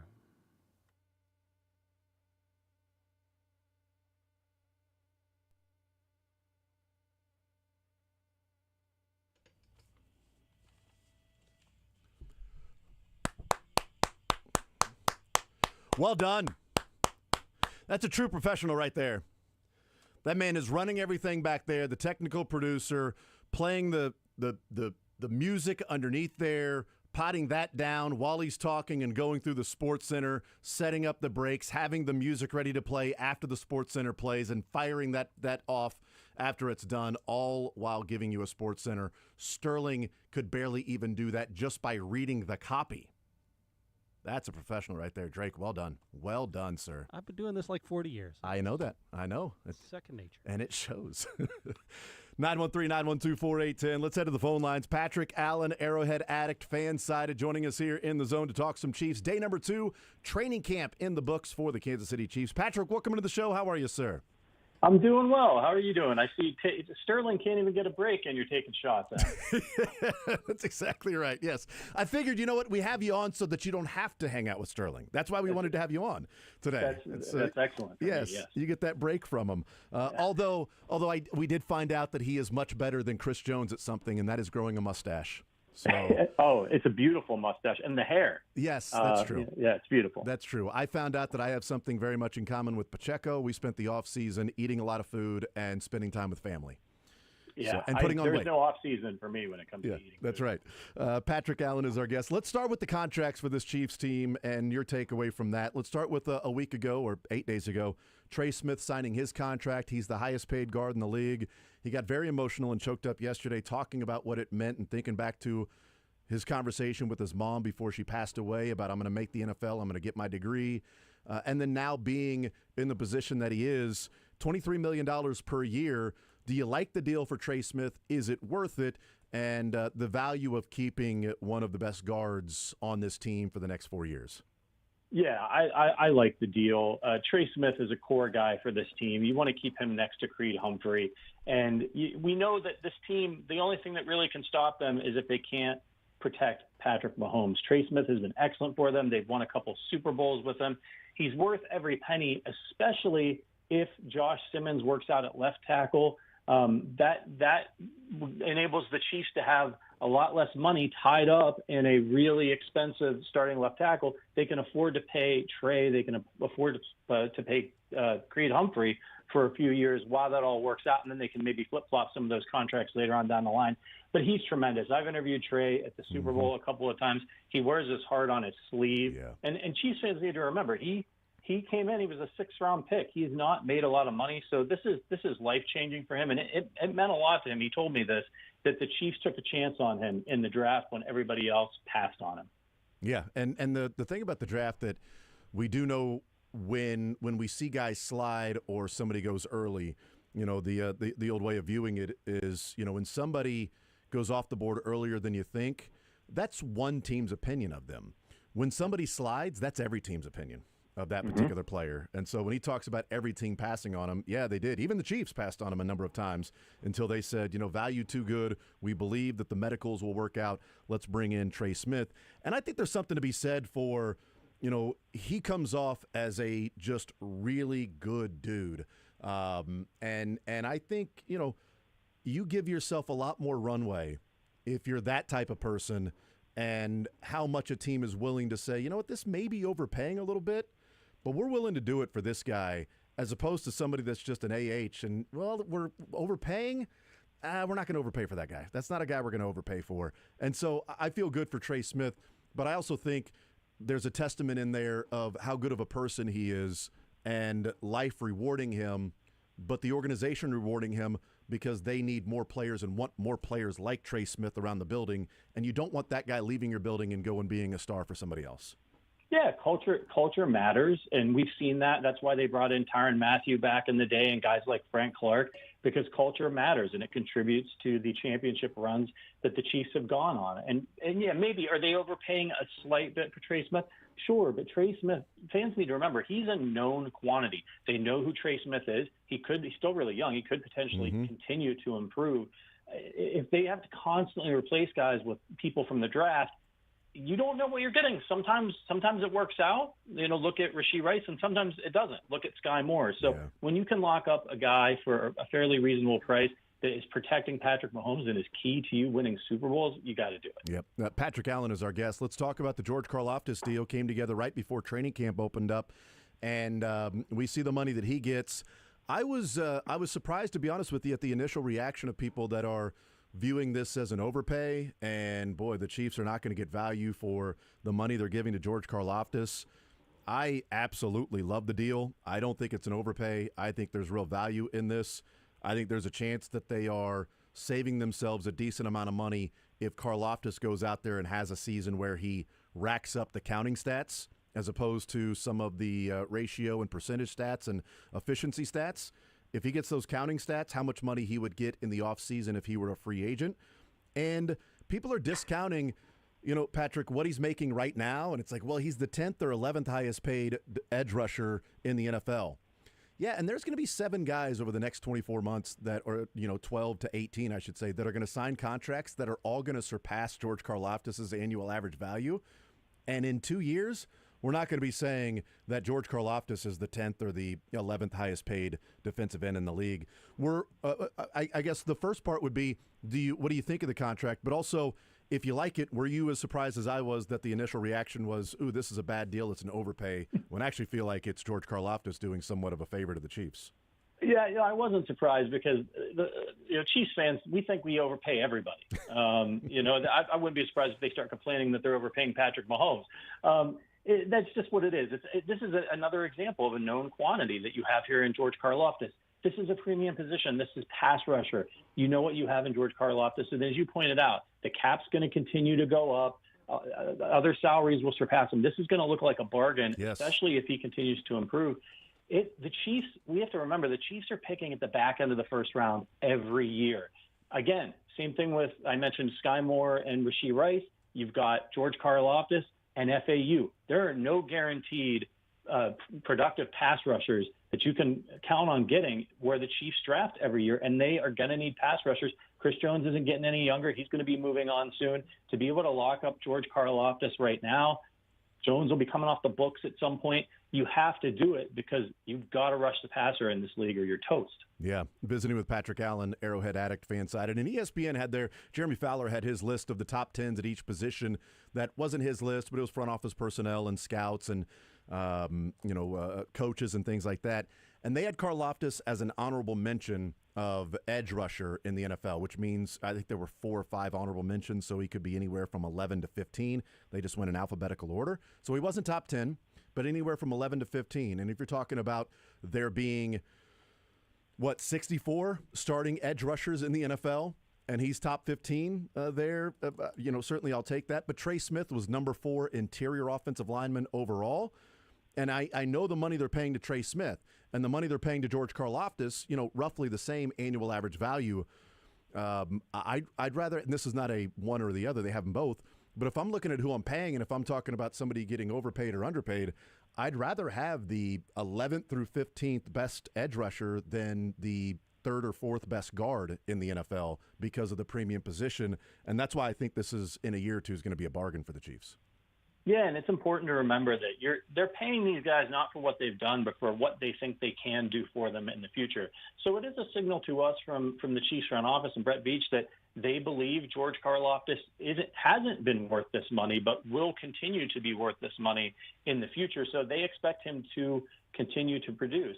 And look at his playoff numbers as well. He's been terrific for them in the playoffs. It's a lot like Frank Clark when he was with the team. He gave them, some decent numbers in the regular season, but really showed up for them in the playoffs as well. So that's something that you're getting from George Karlaftis, and hopefully he just continues to improve as a rusher. Patrick Allen is our guest from Arrowhead Addict and Fansided. I want to talk about the news that came down as well with Rashee Rice and what is an expected suspension that is going to be around the corner. What do you make of this? And, it's a guy that I guess I'd feel differently if the injury didn't happen last year, Patrick, where they didn't have week 4 on without Rashee Rice. This team is well-versed and schooled in what they have to do without Rashee Rice out there on the field.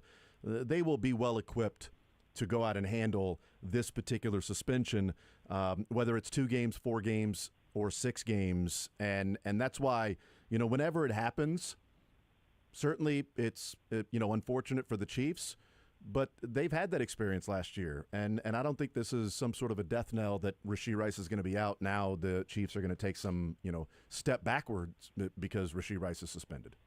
Yeah, look, it's frustrating. It seems like somebody's suspended every year. The offense has been sluggish, but if they made it to the Super Bowl last year with raw rookie and Xavier Worthy leading the way, they had Juju Smith-Schuster running around out there. He got cut by a terrible Patriots team that didn't have anybody on offense. So the Chiefs they had to bring Kareem Hunt out of off the couch and put him in the starting lineup. He ended up being their best running back for them. So this is a team that knows how to win games, even with less than ideal personnel. It's frustrating, but losing Rashee Rice for 4 or 6 or even 8 games, it's not going to keep the Chiefs from getting to their ultimate goal, which is to getting to the playoffs. It probably won't even keep them from winning the AFC West. So is it frustrating? Yes. But this is a team that knows how to deal with this adversity. And remember, if they have Hollywood Brown healthy, Xavier Worthy, year 2, a slimmed down Travis Kelce, they should be better this year, even without Rashee Rice, than they were last year. How many games do you think he ultimately gets, if you're guessing right now?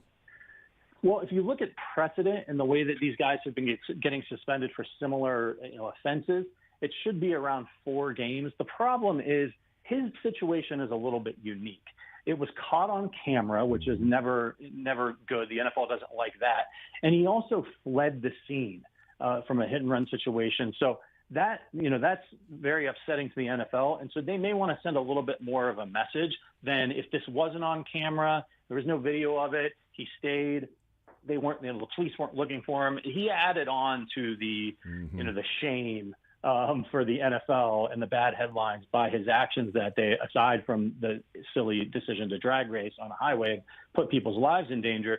So I wouldn't be surprised if the NFL pushes for a little bit more of a harsh suspension, maybe 6. I think the Chiefs will try to negotiate 4, but I feel like the video and him leaving the scene takes something like the dream scenario of a 2-game suspension off the table. But the NFL is not consistent with the way that they punish people, so who knows? He could get 1 game for all I know. You never know what they're going to do. True. Well, no, he can't get an odd number of game, apparently. I don't know. Everybody's just talking about 2, 4, 6, or 8 games. It's like, why can't it be 3 or 5? Yeah, right. Yeah, it doesn't make any sense.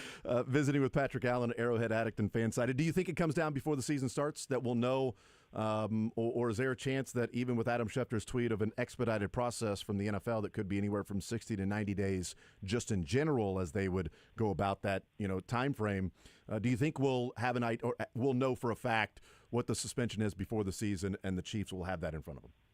I would think if the NFL can, they would like to get it done too, because once the season kicks off and then you have to announce things during the season, it's more bad PR for the NFL, whereas now they can get it out of the way, get it taken care of in the summer. The Chiefs, I'm sure they're going to be lobbying the NFL very hard for that. This has been hanging over their head for a while. It helps them plan a little bit better for their season, especially when it comes to roster construction and who they're going to keep and placing guys on, IR and all that type of stuff. So, but again, the NFL is weird sometimes, and sometimes it doesn't seem like there's a rhyme or reason to what they're doing, so you never know. But they've known this was coming, and they probably knew even before it got reported that he was going to take a plea deal and roughly what it was going to be. So I wouldn't be surprised if they get it done here in the next few weeks, and we know before the season starts. Yeah, it would be really. I mean, they've had the video for 18 months now or whatever. They should be able to, the NFL to see what it is and be able to expedite this process, and we'll see. Patrick Allen, Arrowhead Addict, Fansided. The last 2 days, the starting offensive line has been Josh Simmons at left tackle, Kingsley Suamataia at left guard, and then Creed Trey, and then Jalen Moore at right tackle. What kind of a development do you think, or do you assess this to be with Josh Simmons, and who knows if Jawan Taylor was healthy, if Jalen Moore would be starting there. He's not. He's at right tackle right now. But how big of a development is this, that from draft night to July 22nd and 23rd, Josh Simmons is running with the ones at left tackle? Oh, it's a massive development for the Chiefs and their fans. I mean, I think if you're on draft night, there was a lot of question marks. Maybe Simmons wouldn't even be ready. Maybe he wouldn't play at all this year. Maybe he'd have a redshirt year. Maybe he wouldn't be ready until October or November. The fact that he's out there with the ones and the Chiefs are confident in him is great news for Kansas City fans, because if he is the guy and he slipped to them all the way down there at the end of the first round, it saved that enables them to afford to pay Creed Humphrey and Trey Smith what they're paying him. They'll have him locked up for 5 years on a totally reasonable contract for a franchise left tackle. And if Moore works out on the right side, that's even better, because Jawan Taylor has not been great. He's a penalty machine, and he's got one of the higher cap hits in the league this year, and the Chiefs can't save any money by cutting him. So he's going to be on the team no matter what, but they have no obligation to start him at right tackle if Moore is better. And if Moore can be their right tackle of the future and Simmons is their left tackle of the future and Suamataia is good at left guard, the Chiefs are in business on the offensive line for a long time. I mean, you can almost make a case that the incentive would be to start Jalen Moore, since they'll have him next year and they'll be moving on from Jawan Taylor. And in a perfect world, next year in 2026, that your left tackle is Josh Simmons and your right tackle is Jalen Moore, and you've saved $20 million by releasing Jawan Taylor. If anything, I can make an argument that the incentive is to go with Jalen Moore over Jawan Taylor, right? Yeah, if he gives them the best chance to win and he's the better player, it doesn't matter how much you're paying Jawan Taylor. Get him the reps, get him prepped, and then maybe you have to give him a new contract if he's going to be your right tackle, but then you can spread that money out into the future. But yeah, I mean, Jawan Taylor's, whether Moore is good or not, I think Jawan Taylor's probably as good as gone. Yeah. The penalty stuff, come on, man, you're a professional football player. You get paid millions and millions of dollars, and you can't stop getting these penalties. It kills drives. It kills his team, and it has to be frustrating for Patrick Mahomes and Andy Reid. Yeah, Patrick Allen is our guest, Arrowhead addict and fan-sided. The development for me, and this is from Josh Simmons, because draft night and even to OTAs and minicamp, when we were seeing him out there and we were hearing Andy Reid say, we like what we're seeing, and then when he had the press conference, when he said, no, we think Josh Simmons is going to be good to go practice number one. Like, he's going to be ready to go full go, which was a great news at that point, because there were two things we were wondering about Josh Simmons, right? We were wondering about availability, obviously, with the injury, but also ability, because he didn't play most of the season last year, and he was pacing to be one of the top tackles in the draft and maybe a top 10 pick, but then he got injured. Had he played the whole season, maybe he's, drafted before Will Campbell. Who knows? But to me, Patrick, what this does is he's out there. It's a check mark for one of those things. We're no longer talking about availability for Josh Simmons. Now we can just look at him and say he can simply be judged on his ability to play football now that he's out there starting with the ones, and we don't have this 3 months of what's the availability, what's the ability.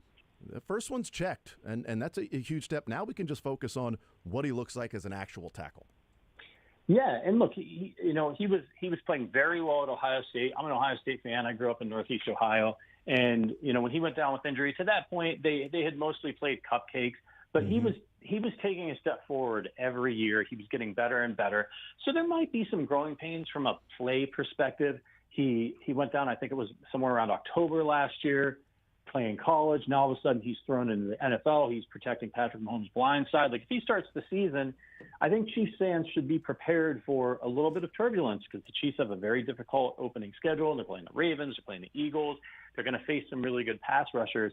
But if he's able to hold his own, I would say just that don't judge him too harshly by how he does early in the season. It's been a while since he played football. He's making the transition to the NFL. Any rookie is going to struggle a little bit, so don't expect him to be Trent Williams out there from day one. But he just can't be a bullfighter like Kingsley Suamataia and Wanya Morris were at left tackle last year. As long as he can give Patrick – and we saw this, right, with them moving Joe Thuney to left tackle.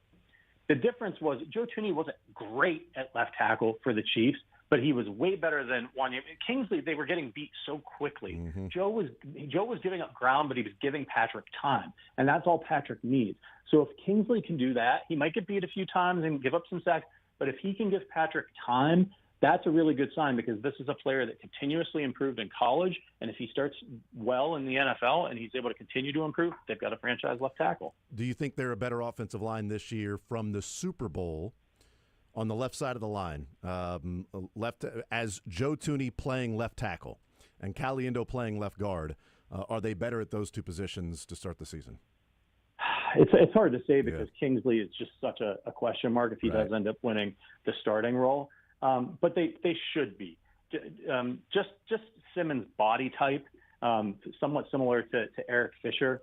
He's more equipped to be a left guard. Joe Thuney's arms are shorter. He's more equipped to be a left tackle. Thuney's arms are shorter. He was going on grit and experience and out technique there and holding it. Yeah. And just like he's got great technique, right? But he doesn't have enough lead below the waist to be able to stop those guys that are just going to go straight at him. That's a little and once the book sort of get like at the beginning, it was like, okay, he's holding his own. But I kind of feel like Patrick, as guys started getting plans and pass rushing moves, and the book sort of on Joe Thuney, they were able to exploit that a little bit more. Sure, and they were able to exploit the other weaknesses in the line as well. You move Mike Caliendo in there, who's maybe not really, he's a backup guy. He's not really a starting caliber guard at that point. So they're able to start picking that apart as well. They're able to see what the Chiefs are doing to, because it wasn't like the Chiefs just had to do this ahead of that game for the Eagles and nobody really knew anything. They had been doing it for a number of weeks. So they were able to pick apart their protections, how they were helping on the left side of the line. And as you saw in the Super Bowl, it just all came to a head against a really ferocious pass rushing defense, and just didn't go the Chiefs' way. Last one for you. Do you think as the couple of weeks develop, and we'll see when Jawan Taylor gets off the PUP list, but do you think the real battle on the offensive line, and left guard I think will still be there, but we've entered this talking about left tackle, but we discussed this a little bit earlier, so thinking back to that, do you think the battle over the next couple of weeks we might be actually talking about is at right tackle and not left tackle?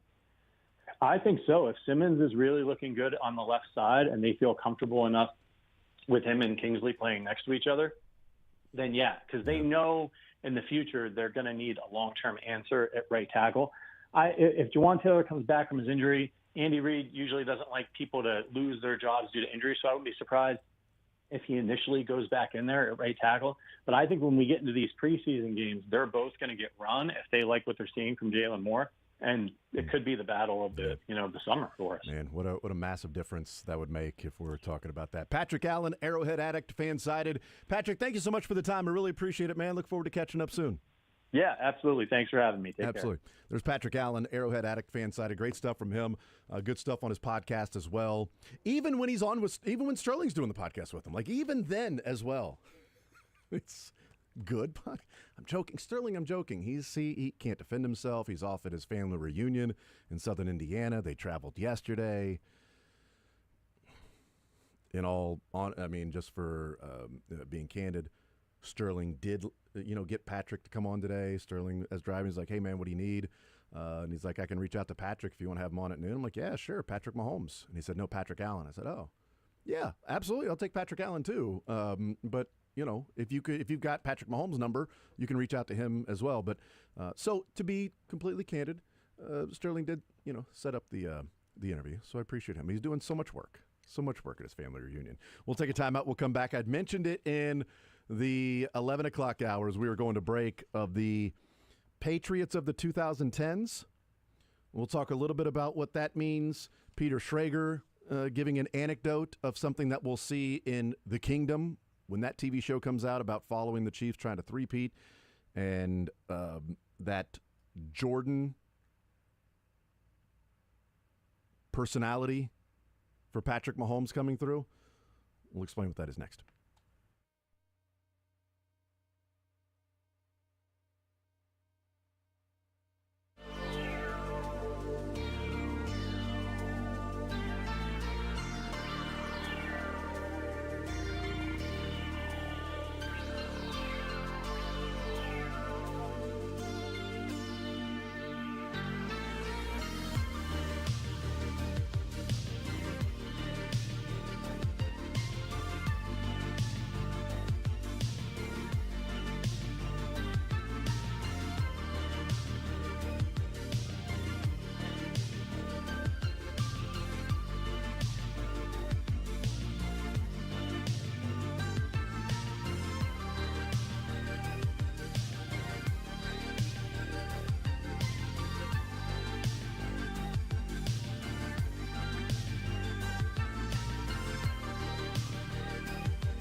All right, a Wednesday edition of The Zone right here on Sports Radio 810 WHB. Mick Schaefer will join us in the 1 o'clock hour. Jack Johnson hanging out with us in the 10 o'clock and 11 o'clock hour. Thinking of Patrick Allen there from Fansided and Arrowhead Addict. We heard from the Kansas City Chiefs earlier today, that being Steve Spagnuolo, Chris Jones, Isaiah Pacheco, and Brian Cook. And Steve Spagnuolo talking about Brian Cook and him playing, stepping in for a Justin Reed, but also talking about a Shamari Connor, not a Shamari Connor, but actually Shamari Connor. It's not Mike Anderson. It's not a Leo Lyons or a Damari Carroll or a Michael Dixon Jr., but talking about Shamari Connor playing the nickel, the safety, and some of the other exotic personnel packages that they will continue to move him around. But hearing the first thing that he said about Shamari Connor is, he'll be playing nickel and safety, and he mentioned other things too, but I don't know if that's in the order of priority, but on record as saying where I'd like to see Shamari Connor playing, and that is more of a player that can move around in different personnel packages and not just be the nickel corner, because I'd really like to see Christian Fulton and Jalen Watson on the outside, and we can't say that right now with Christian Fulton on the PUP list. I get it. But Christian Fulton and Jalen Watson on the outside with Trent McDuffie playing the slot, that would be the best for this team. That would be the most impactful way for this team to get better from a year ago at the cornerback spot. The two areas that they suffered the most last year, they have a real chance of being massively improved. I think they should be improved from where they were last year, but they have a big chance of taking a huge step forward from where they were. I think they can be a better offensive line this year than they were last year. I think they should be a better offensive line. But from the Super Bowl to now, the left side of the offensive line specifically and only, week one, they should be better than what they were in the Super Bowl, because you don't have Joe Thuney at left guard. You're comparing whoever's going to be playing left tackle and left guard this year to Joe Thuney at left tackle and Caliendo at left guard. And heck, it might be Caliendo at left guard this year. Who knows? Kingsley right now starting and running with the ones. But if Kingsley earns that spot and is better than Caliendo, well, they are telling you right there that they believe he is a better left guard than what they had in Caliendo. They just hadn't had Kingsley playing in the offseason outside of Week 18, playing that left guard position for him to slide in for Caliendo, who struggled in that spot. And if Josh Simmons is worth a first-rounder, even with a patellar injury, then he should be better than what Joe Thuney was giving them at left tackle.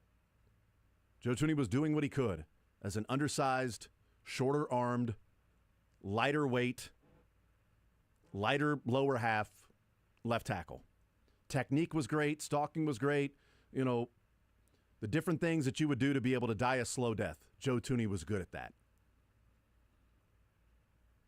But when you've got the other areas of the offensive line struggling and Juwan Taylor not having a good season, against that defensive line against the Eagles, they were toast. And we saw that. And the two times they've lost in the Super Bowl, it's been the offensive line.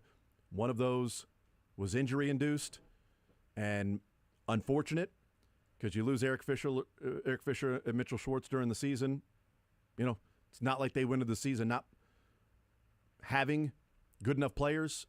They had two really good players get injured. Their tackles that Patrick Mahomes trusted got injured. This last year was a little different. They went into the season with hope as the strategy, it seemed like, more than earning and legit ability that Kingsley Suamataia was your left tackle. It was almost like, man, we hope Kingsley grows into quicker rather than taking more time into being this left tackle. We think he can be. The more the project there in the second round, Kingsley. And then after that, if he doesn't, it'll be Wanya Morris. Or maybe you go and find somebody midseason. Is it Donovan Smith? Well, he's got the hip injury again, and that's why he's not signing with teams. DJ Humphries still coming back from the ACL, maybe later on in the season. That was the strategy. That was the hope. They're in a much better position now. So if Josh Simmons is already playing with the ones at this point, you would think that the injury part of that he has gotten past. And now what do you do with the ability part of it? If he's good enough for the way that people say, the left side of the offensive line should be better than what it was in the Super Bowl against the Eagles. Can't be much worse, but it should be better. And the cornerback position with Christian Fulton there, and if Jalen Watson is healthy, and again, we're talking about health here, if those guys are healthy, on paper, they're better than what they were a year ago. The cornerback position. Secondary overall, losing Justin Reed and Jaden Hicks stepping in. We'll see what that ends up being. But cornerback specifically, if Christian Fulton and Jalen Watson are healthy, playing on the outside, and McDuffie playing in the slot, they are better. Those two areas of weakness last year that got the Chiefs, they should be better. And even today, we saw yet another clip out at camp of what we saw in mini camp or one of the OTAs, where when Christian Fulton was playing, Brashard Smith ran a wheel route, and Patrick Mahomes hits Brashard Smith over Christian Fulton, catches the ball, streaks down the sideline, touchdown. That happened again today, not against Christian Fulton, but Brashard Smith running a wheel route, gets the ball, or at least an outlet, gets the ball, and then beats the defender to the spot, beats the angle, and takes it up the sideline untouched. Because, not just because they can't really touch him, but because he beat the defender to the sideline in the angle and took off. That's the speed that Brashard Smith gives you, but it also shows you different ways that you hope they're going to use him. I mean, one of the better parts of him as a running back is that he played wide receiver for so long. Use that. They did not use that with Clyde Edwards-Helaire. I hope they do that with Brashard Smith. And not just it's Pacheco and it's Kareem Hunt and Brashard Smith maybe next year. No, you drafted him for a reason. This team needs juice in the backfield. And they've got two players that potentially could give him that juice. It's Brashard Smith and Elijah Mitchell. And I like seeing that from Brashard Smith when they're talking about go downfield, attack downfield, hit him over the top. This is going to be the big play offense is going to return. Well, Brashard Smith should be a part of that. Isaiah Pacheco's health could be a part of that. Kareem Hunt an entire offseason with the Chiefs yet again and not coming in, off the street. Could be a part of that. Elijah Mitchell, if healthy, could be a part of that. And healthy wide receivers. I think this team personnel-wise is better than what it was a year ago. What is it health-wise? We'll find out. It's a war of attrition throughout the season. What are the Ravens? What are the Bills? Even when you get into the playoffs and you're winning those games, it's a play here or there. We know that. And people are, to me, discounting the Chiefs team because they had so many close wins.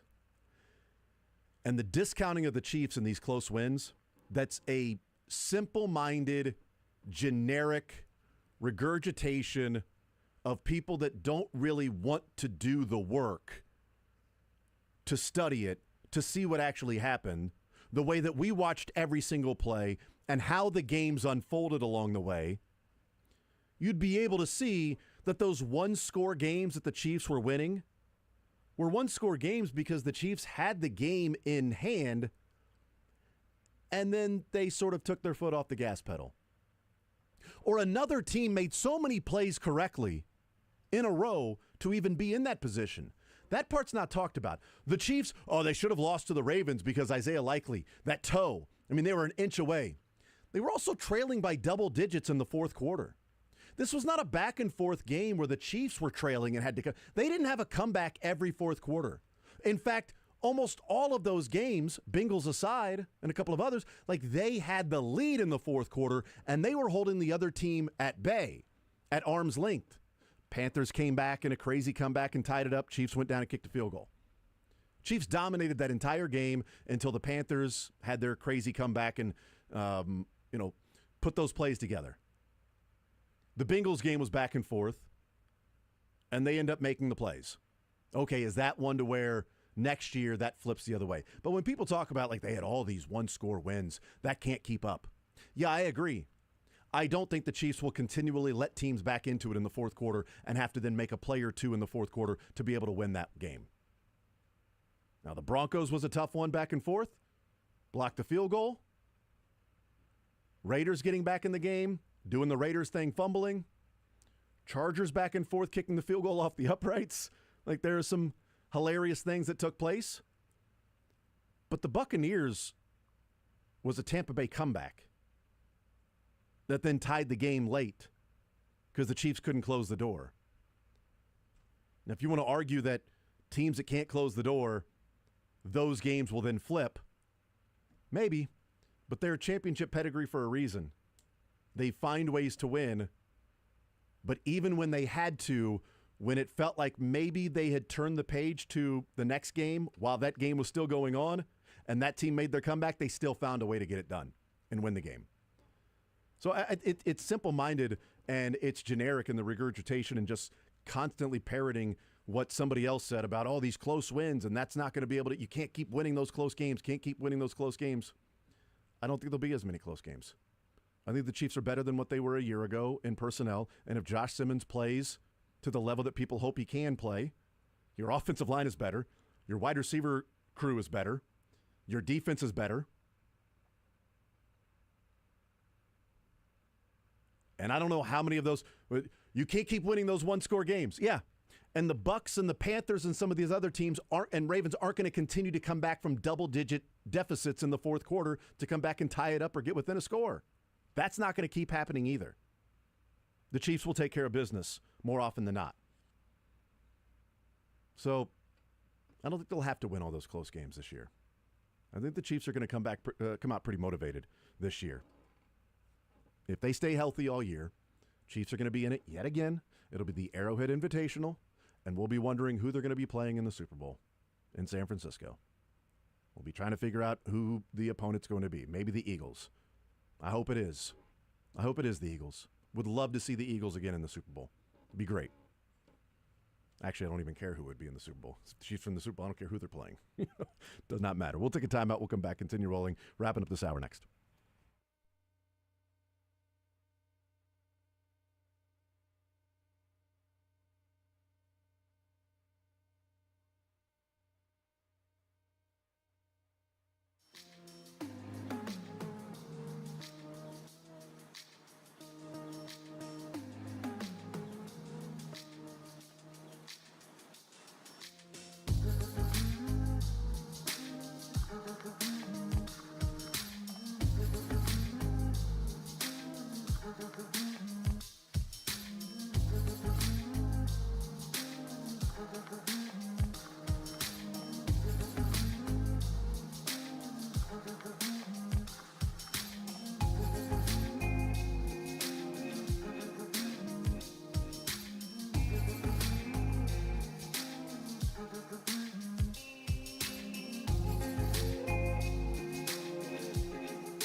We'll talk with Mick Schaefer coming up at 1 o'clock.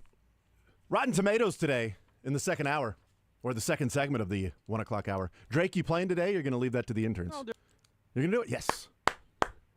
The interns have a show tonight at 6. They've been getting ready for it since 11. I didn't get a chance to listen to the interns' show yesterday. E5 and Emmy did their show. Are they using their real names, or are they using their intern nicknames when they're on the air? I'm not sure they remembered to mention who they were. I get it. That would make sense. Boy, I'll tell you what. I did an entire first hour or first segment of a show to myself because apparently Stephen A. Smith was actually going out over the radio. So I've done that before. I wasn't even interning at that time. I was actually getting paid to not do that show. I was getting paid to do the show that didn't actually go out over the air because I didn't press the right button. And so the Stephen A. Smith show went out over the air. And I'll tell you what, I killed that opening monologue. One of the best I've ever done, as far as you guys know. That was here? Yeah. Do you remember that? No. You guys kept walking by. I was over in that studio right there in the FM room. You guys kept walking by and looking in. And I'm like, what is going on? Why is everybody? Then like 15 minutes later, I finally go to break. They're like, Todd comes in. You may have been a part of it. Ben, how was that monologue? You pretty good? I'm like, yeah, I thought it was all right. Like, oh. Well, Stephen A's was really good too. I looked down at the board. I'm like, son of a. So, not identifying yourself, there are worse things in the world if the show actually goes out over the air. But yes, been there, done that, of a 1 hour show, spending 5 hours to prepare for it. Now I spend 5 minutes preparing for a 4 hour show. Not true. Here is Peter Schrager on with Pat McAfee and The Kingdom, the TV show that's coming out with ESPN and Disney Plus that follows the Chiefs trying to win 3 in a row, trying to win the three-peat. But Peter Schrager gives an anecdote about what happens behind the scenes and why Mahomes is just simply different.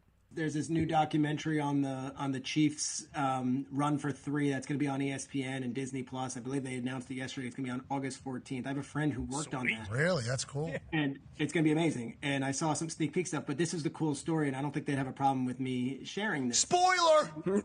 They lose the Super Bowl, and it's like, walking out of that stadium the way it went. Like, Brett Veach is beside himself. Mahomes is beside himself. Chris Jones is devastated. They have, Tuesday morning, Mahomes is in the gym, and Mahomes is working out. Remember, the Super Bowl ends Sunday night at 1 a.m., and they've got their cameras here for this Kingdom, this whole thing, which I think is going to be awesome. And Mahomes is working out that Tuesday morning. And this is the same stuff that you might say, oh, whatever, every player is. This is Michael Jordan Last Dance stuff. This is when we lose to the Pistons, we get in the gym that morning, and we encourage Scottie Pippen to get and follow the lead. We encourage Horace Grant. I just think they are so dialed in, and they had that picture of him at the party with Brittany, and he's got a little dad bod, and everyone had their fun with that. He reads and hears everything. Mahomes is a killer. I think this is actually the last thing you want to do is start questioning Mahomes' dedication or his fitness and what they have, because truth be told, they got better on the offensive line. They're going to have healthy wide receivers. They added some talent on the defensive side. I don't know, Kansas City, you start questioning them and you start considering how they lost that Super Bowl and how embarrassed they were. I wouldn't be shocked if they come out guns blazing to start the season. Yeah, I'm pretty pumped to watch this particular team. Legit. I don't know who's blocking in that whole thing for him. Let's assume Andy Reid will figure that all out. I just have faith in Veach and Andy Reid. But Patrick Mahomes being the guy that is washed in some people's eyes is a cool little thing. That's a cool little thing for Patrick Mahomes to get to. Oh, is something new? What can you do? You have to find ways to motivate yourself. And what's going to motivate me? What's the chip on the shoulder this year? Yeah, and I'll just say that, people didn't have fun with that, old dad bod thing. That would make it plural if that was the case. Look, he finds the motivation, and he sees everything, reads everything. Bobby Stroop sees everything, reads everything, and makes sure he knows about it. And we played that clip a couple of weeks ago of when he was on with Kay Adams and said, I'm just ready to play football. Everybody's been doing their talking. Let's just play football. As I said, put money on Mahomes as the MVP this year, because there's been a Bleep You tour for Mahomes, and that was in 2022. It was a double Bleep You tour. And I said early on, put money on Patrick Mahomes to win the MVP. And I did. and he was plus 900. And I certainly appreciated him going out and playing the way that he did because he was plus 900. And that was a decent day when he officially won the MVP. Patrick Mahomes is plus 700. He's the fourth betting favorite. Not as good as plus 900 in 2022, but that was a Bleep You tour. That was the lost the game to the Bengals the year before. Mahomes is a big reason as to why they lost the game. And Tyreek Hill is traded. People are going to be exposed. And he went out there and they had the number one offense in the league. They win the Super Bowl against the Eagles. And he plays 2.5 games on a bad ankle. And they win that game against the Eagles. And he gets MVP. And this is another year where the Chiefs are done. It's the Patriots of the 2010s. Every year, well, I shouldn't say every year because coming off Super Bowl wins, but 2022 and this year, so 2 times in the last 5, well, last 4, that the season and training camp is here and people are finding reasons and other teams to place ahead of the Chiefs. It's the Chargers. In 2022, remember the Chargers went out and the Broncos, they just got Russell Wilson. It's the Chargers. Raiders just got better on the defense. They went and signed Chandler Jones. Devontae Adams heading to Vegas. It's the Raiders. Chiefs aren't going to make the playoffs. And then they went and won the Super Bowl. And they won back-to-back Super Bowls. Patriots of the 2010s. People have passed the Chiefs now. Chiefs dynasty is over. They lost to the Eagles. And we can make it out to be excuses. And I think if people were to cut this clip here and take it out of context, they would say, oh, you're making excuses. But you look back to that Eagles Super Bowl, there's a recipe of how that turns into a blowout. The Eagles' first 17 points came on 53 yards of offense. Remember, it was 0-0. The Eagles were going to be punting when Trent McDuffie was called for the unnecessary roughness on Dallas Goedert, which, by the way, this year will be overturned because they can review that. That would have been overturned. They would have been punting. They got a touchdown. They drove 27 more yards after that to get the touchdown. And then they had like a 33, 34-yard drive that netted a field goal. And then the pick 6. 17 points on like 50, 60 yards. DeAndre Hopkins dropped down 24-0. Xavier Worthy had a touchdown that Mahomes didn't have time to throw. Those are excuses, certainly, but also turnarounds.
Hi, Mick Schaefer. Hey, Jason. Hey. Anderson. Oh, hey. Oh. Hey. Oh. You old enough to remember that show? Oh, yeah. Hey. Welcome back, Cotter. Oh, I thought it was going to Andrew Dice Clay. Well, it might have been that. Up your nose with a rubber hose. I was there, thinking Mick. more John Travolta Yeah, right. in Welcome Back, Cotter. Welcome back. That's right. Welcome back. Welcome back. Welcome Welcome back. back. Welcome back. I Your don't dreams remember. were your ticket out. Unfortunately, That was it. But by the way, welcome back. Welcome back. Yeah, welcome back because your dreams were your ticket out, and welcome back. We're still here. Yeah, that's unfortunate for you. We were just talking about what Scotty Scheffler would score at Edgewood Golf Course in Lake Tahoe, where the American Century Championship is held, with Stableford scoring. What did that play? Do you remember? I'm thinking 6,400 is what is in my head for some reason. I'm not sure, to be honest. Which with is you. shorter. They say 10%. Take off 10%. I'll because of trust you. because of the altitude there. Oh yeah, that's a good point. Yeah, that's a great point. Yeah. So we might play like 6,000 yards. So what? I mean, if that's the case, Scotty Scheffler and some of these, Rory and these greats, they would be driving most par fours. Yes. Right. And I mean, the pins are put in favorable positions. The tees are up. I mean, those like that par 3 that has the camera there and the announcers and all that, where Alfonso Ribeiro does the little dance. That's 130, I think. And it's just straight and a big old green and a pin in the middle. So they do modified Stableford rules for the American Century. So bogey is 0. Yeah. 0 points. Par is 1. Birdies 3. Eagles 6. Yeah. Albatross is 10. Hole in one is 8. I should have given the hole in one first as a 8. By the way, Albatross tougher than a hole in one? Yeah, it is. Yeah, I guess that makes sense. Yeah, way tougher. Yeah, that would make sense. 2 on a 5 as opposed to 1 on a 3. Yeah, that makes sense. Yes, I play a lot of golf. Usually, Mick. I play a lot of golf, Mick. Let You're me just tell farther out Yes. on that second shot on a par 5, and often you can't get there, or it's tucked around a tree or whatever, and they set up that hole as a 3-shot hole. So when I was first very learning, few opportunities for an albatross. When I was first learning to play golf, this was like when I was 26, 27 years old, so didn't play much at all. But I was learning to play, teaching myself to play. The first birdie, like legit actual birdie, play it where it lies, off the tee, not a morning ball, like just a, hit it. We call them breakfast balls. Yeah, that's what I meant, breakfast ball. I play a lot of golf, as you know, breakfast ball. No mulligans or anything, just actually playing it. My first birdie was holing in from the fairway on a 4. Nice, That was like the first one. It was like, this is my third shot. And I hold in. I did not putt this for the third. Yeah. I got my birdie because I made it from 50 yards out, not from 5 yards out. I'm surprised that didn't Yeah. that didn't latch you right there. You latched did. onto the game and you just did. played the rest of your life. Well, yeah, I did until I moved to Louisville. Like I was playing like 3 or 4 times There's a no week. golf in Louisville? Well, All then the I cops will arrest you if you try to go play. Exactly. You don't want to mess with Valhalla there. Okay, you're at Valhalla, and they're saying you can't go anywhere else at that point. No, I was working like 16-hour days, and I'm like, then I go like 2 or 3 months without playing. Then it's like, my day off. Do I want to get out and play? Maybe. And then 2 years go by, and I'm like, the amount of time I put in to play, to be at a position where I wanted to be, that was just good enough to where I enjoyed myself, and I didn't embarrass myself if I played with people I didn't know, but also not good enough to where if I had a bad day, it ruined my day out there. I'm like, man, I put in a lot of time to get there to be breaking 90. And if I shot a 95, I didn't care. If I shot an 88, awesome. If I shot 100, not great, but, those things happen. I'm like, man, I don't know that I want to put in the work to get back to it and do that. So then, years went by, and now it's been like 12 years. 13 years since I've played like 4 rounds of But golf. now you're in only like working 13 4 years. hours a day. Right? That's the only time I work. And no kids now, too. And the sales team back there has all the free golf. I mean, it's the free. It's every of the golf like that a- you could want. The vending machine for golf. I will do luck, Lloyd. Thank you. Click. You know what? I'd like my shortest drive of the day just to get there. That's what I'd like it to be. Yeah, and then I've been offered to go and play Edgewood on Monday of the American Century Yes, why don't Championship you do if that? I just fly out on a Sunday as opposed to flying out on Monday. I've yet to hear like a con or a negative in I know, this, right? in this story. I'm still thinking of one myself, yes. Trying to, Billy Rappaport, who is a good friend, that is one of the higher-up producers at NBC and does the Triple Crown races, which is how I got to know him, and then he does the American Century Championship, and he does the Olympics. And this year, he was the main producer at the Team USA Athlete House. So he was there the whole time, and like he knows all of these different people. Like he's hanging out and hugging, Steph Curry and Travis, and we see him every year. And he's like, Jason, good to see you. How's the family? How are the kids? How's Everett? And showing him pictures and everything. He's like, oh, I got to show you this picture, and he's got a flip phone. It's so great. It's got a flip phone. He's just one of those dudes. It's just like Can you show pictures on a flip phone? It's hard because it's the sun and everything. He's like, I know. He's like, I should just text you this picture we're going through. And he's like, anything you need. I said, hey, just let me know when Kelsey's ready to go this week. Just let me know. Exactly. I'll see what I could do. Every year, it's like, I'll see what I could do. I don't know about that. Hey, you know what? Just whenever you get Steph to come over, just send me a text and let me know that Steph Curry's on his way over, and that'd be great. But he's a great dude. But every year he's like, hey, next year, fly out Sunday, let's play Monday. I'm like, I'm definitely gonna do that. I want to do that. And then every year it gets there, and I'm like, I can get out there on that Monday, and that hotel that night that I would pay for. Oh boy, I don't know. There'd be a lot. And then I'm extra day in Tahoe. Oh, I mean, just difficult. You know what I mean? Well, that spot will go to Scheffler, I think, pretty soon here. And so we decided what? Better take advantage before Scotty gets that spot. We decided he would shoot roughly a 58 there. Is it par 72? I would say 2 eagles, so that's 12 points. And that might be conservative. I don't know. So 12 birdies and 2 eagles. That gives you 48 points right there. 48 points. And then par. And then, so then you would have 4 pars. 4 pars, so that would give you 52 points.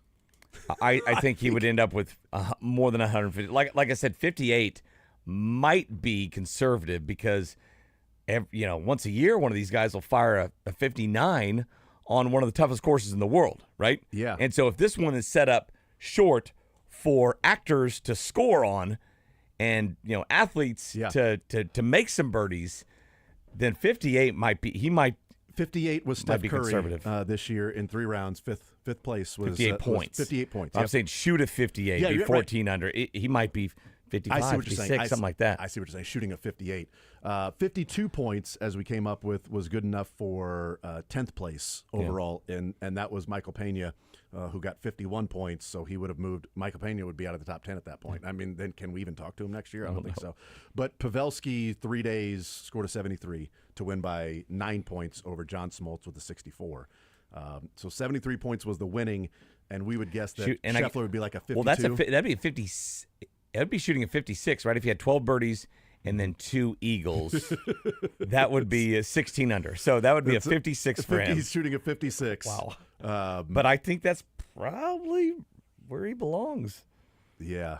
So that would be 24 points, essentially Pavelski, 24 points per round that he picked up in the Stableford, modified Stableford scoring system. So, these are the things that we're coming up with in the break. Yeah. These are the things that we're talking about that's really, we know that's on the minds of the listeners out there to really get to the bottom of all of these things. We just want to get, and we got Rotten Tomatoes coming up in the second segment, which people are pumped about too. So we can't find an intern around here. Drake had said they're getting ready for their show tonight. Usually there's 30 of them. You can't swing a dead cat and not hit an intern in here. And we do that every day. We swing a dead cat just to hit one intern. There's lots of interns. There's cats. Sometimes you swing a dead intern to hit you can't even hit a cat by swinging a dead intern around here. The dead cats is why we have the buzzards. And then when there's one out there, we're like, oh, let's swing a dead cat. We hit an intern. Now let's give it to the turkey vulture. But apparently they're getting ready they have a 1-hour show tonight, so they're the interns. They are in like all of them. Hour number 7 of prep. I love it. I remember those days. By the way, we were talking about that. Like I would do like 5 hours of prep for a 1-hour show, and now I do 5 minutes of prep for 4 hours show, typically. But like Keystone and Analytics, the intern, are always here on a Wednesday. They're the ones that play Rotten Tomatoes with us. Can't be found. So how many interns are going to be on the show? I don't know. So last night it was E5 and Emmy, the intern, did a show. So I didn't get a chance to listen. They asked for my advice. Yeah. And I said, E5? Is that like air or like a tornado? No, he played third base in college. Okay. He's now transferred to Missouri, but he played baseball for 2 years at a small college in Kentucky, third base. So that's why he's E5. Love it. There were 5 interns in there last night for the show. There were 5 of them for the show. Is this on the air? Real air? It's on 1510, Yeah, I think two talked the most, but I think there were 5 in there. Yeah, it was Who were the ones that hogged the mic? I bet Emmy. ESPN I got some City. ideas just by talking with some of them. I bet Emmy hogged the mic. I bet E5 was hogging the mic. Yeah, because E5 had some. I mean, he has no problem going around and letting people know what he thinks of KU. Oh, really? Yeah. I mean, no, that's not that much. But yeah, so so we can't find it. So Rotten Tomatoes, it'll be me, you, and Drake, unless we find a random intern. We somewhere. can do 6 unless movies we apiece. unless we do swing a dead cat. Yes, and ultimately find an intern, then we will do that. It is day number 2 for the Chiefs at training camp, and yet again, Josh Simmons starting at left tackle. Last time we talked, Mick, we didn't know who was going to be running with the ones at left tackle because that was Monday and they were doing their workouts. But we know now that Josh Simmons back-to-back days. And at right tackle. Yeah, Jawan Taylor is out right now. I think the real question will be, okay, once he's back off the PUP list and is back as the number 1 right tackle, who's going to be the left tackle? Yeah. And if that's the case, if it's Josh Simmons, I wonder, we talked about this in the first or second hour, I don't know, with Jack Johnson, that I think there's a possibility that in 2 or 3 weeks, because it seems like Jawan Taylor won't be long for the PUP list, the way that Andy Reid was talking on Sunday, that, Christian Fulton, Jawan Taylor's, the Fulton's going to be there a little bit longer than Jawan Taylor. So in 2 or 3 weeks, preseason game number 1 or whatever, I think there's a chance that we might be talking about the real camp battle is at right tackle and not left tackle. That would be one phenomenal development if the Chiefs are like, well, Josh Simmons looks good. He's a left tackle. And Jawan's coming back from injury, and we got Jalen Moore. And Jalen Moore's been playing right tackle with Jawan out for injury.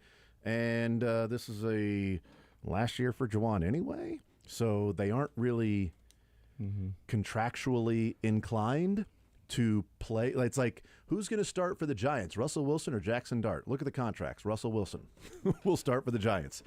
I know that the contract says, no, Jawan Taylor's going to start. But that's a sunk cost, and this is the final year for Jawan Taylor. Well, and Jalen Moore would be here wouldn't the next contract year. say Jalen Moore would start over Josh Simmons? Well, to a degree, but you're going to have Josh Simmons and Jalen Moore both moving forward. Jawan Taylor, if you cut him, it doesn't matter. You don't save money this year to cut him. Next year, you can cut him and save $20 million. So I would say actually contractually inclined would be to play Jalen Moore if it was from that standpoint. And I don't think it's from that standpoint. I'm just saying to counter the argument of, well, they're paying Jawan Taylor like $28 million against the cap. He's going to play right tackle. Well, if you're looking at this year and next year, if it's 6 in one hand, half dozen in the other, then why not go with Jalen Moore at right tackle? And if Josh Simmons is actually playing left tackle and the camp battle is at right tackle, well, now you've already got your tackles for next year as well. And Jalen Moore on the right side and Josh Simmons on the left side, if that's the case. I think there's a decent chance 2 or 3 weeks from now we might be talking about the right tackle being the battle and Josh Simmons is playing left I tackle. hope so. I'm getting like deja vu from last year's camp, though. We haven't talked tackle left tackle around this team forever. Right. Especially with a rookie playing it, right? Been a And long how certain time. the team was at left tackle that this kid can go out and do Nick, it. unlike last year, this year they're going to try to force the ball down the field. Are they? Is that the deal? This year they're going to throw the ball deep. Well, this year, hopefully, they don't lose half their wide receiver room in the first few weeks. Rookie at left tackle and really making a point of emphasis to throw the ball down the field. Different camp this year than last. Just completely different. The league can maybe ban the Tampa 2 That'd be great. defense. Well, yeah, that would be. They should. They Yes. should. They tried to ban the tush push. Why not ban the Tampa 2? That's right, yeah. It makes offenses boring when you make everything play in front of you. That's right. You know? Absolutely. People want the Chiefs of 2018 and 19. Nobody wants the Chiefs of last year. Not one person. They even made the Super Bowl. The only team that wants the Chiefs of last year was the Eagles. That was it. Nobody else wants the Chiefs of last year. Everybody wants them to go and be high flying. It's funny you were talking earlier about the close games and all that. I do think they'll continue. Maybe not as many as last year, but I mean this streak. Are they at 15 or 17? What is it?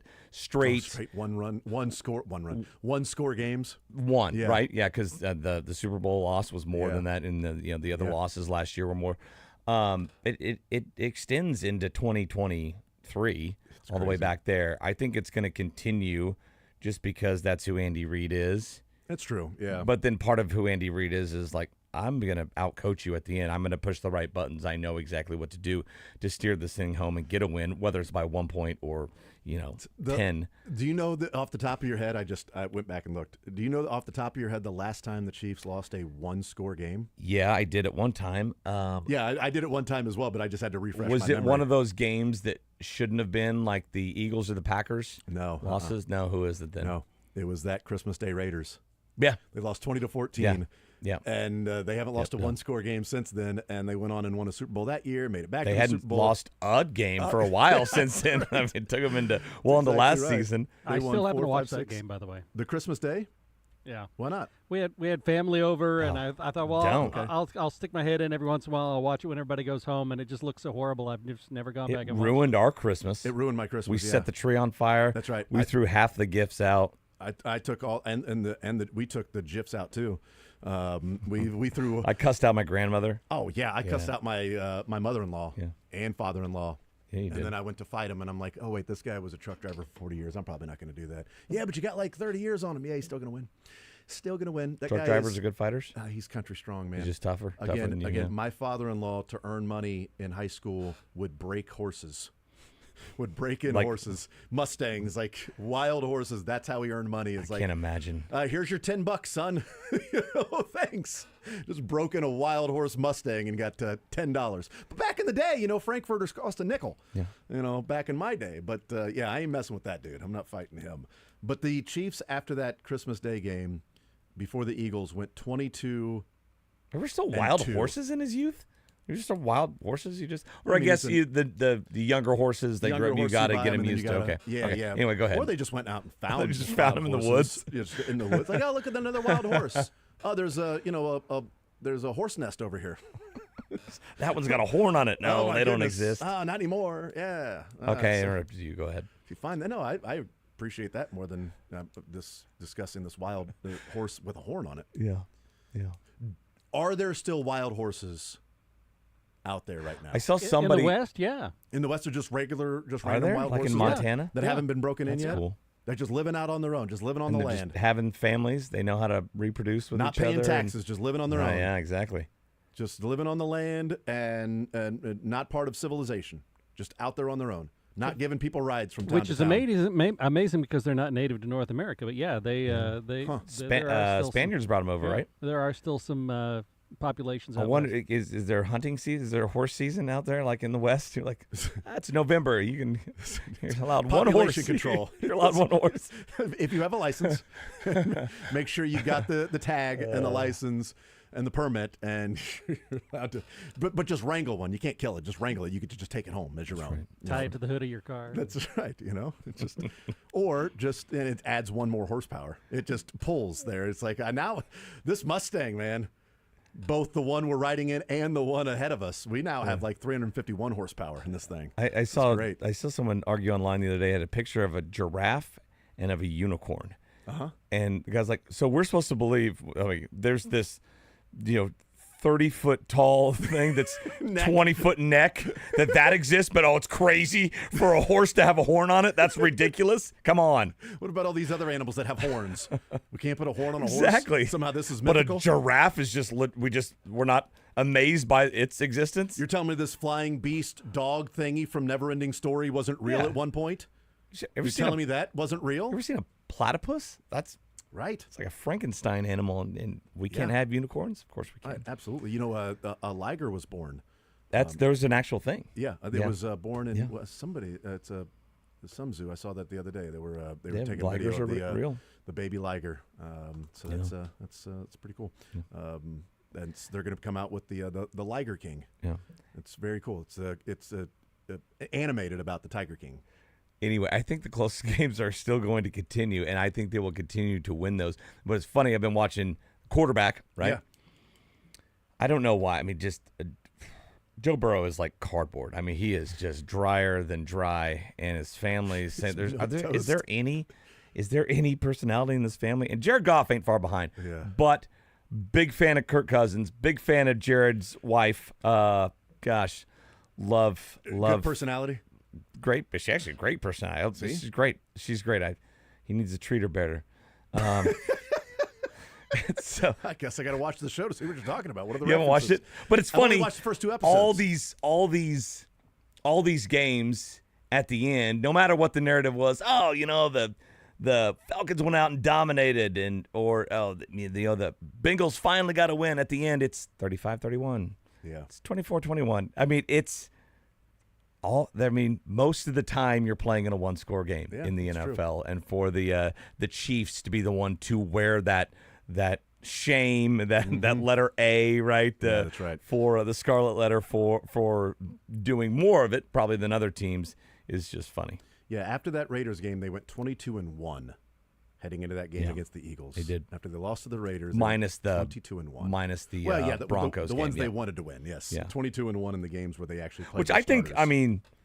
that would have been a tough game for the Chiefs to win, sure. even with the starters, right? I mean, the Broncos are up and coming. They should have won the one in Kansas City.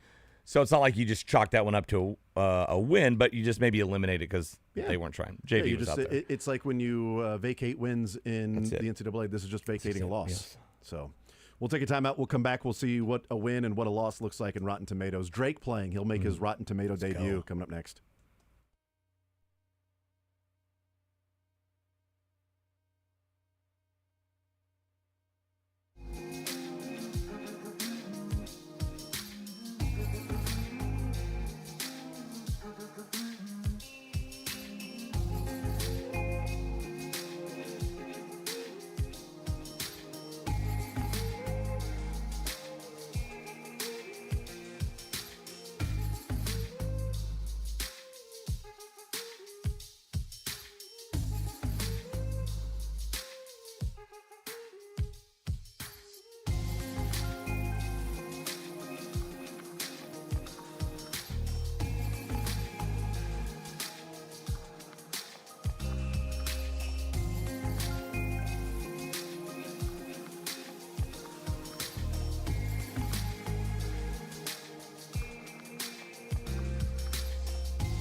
All right, let's play a little Rotten Tomatoes here. Jason Anderson, Mick Schaefer, and the Drake.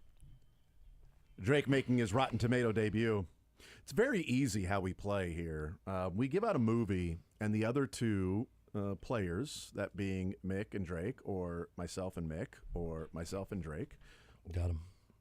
All the combos. We'll then have to guess what the tomato rating was of the critics and also the popcorn score on Rotten Tomatoes of said movie. Though the person that's closest within 25, right, 25 percentage points, you get the point. What did we do if it was 3 players instead of 4? Because I haven't played when there's only been 3 players. You guys changed some sort of a rule that if there was only 3 instead of 4 players, maybe it was you guys did 3 movies. I don't know. I don't think so, but 2's enough, I think. yeah, two's enough. Yeah. Let some of those breathe. Yeah, right, absolutely. So, who wants to go first? You want me to go first, or I'll go. Drake's gonna go first. Yeah, my first try here. Let's do it. All right, we've been seeing a lot of the Friendly Confines the past couple of days, so I'm gonna do a couple of movies that feature Wrigley Field. Okay. So we'll start off with the classic baseball film, Rookie of the Year. Yes. I've never seen that. What?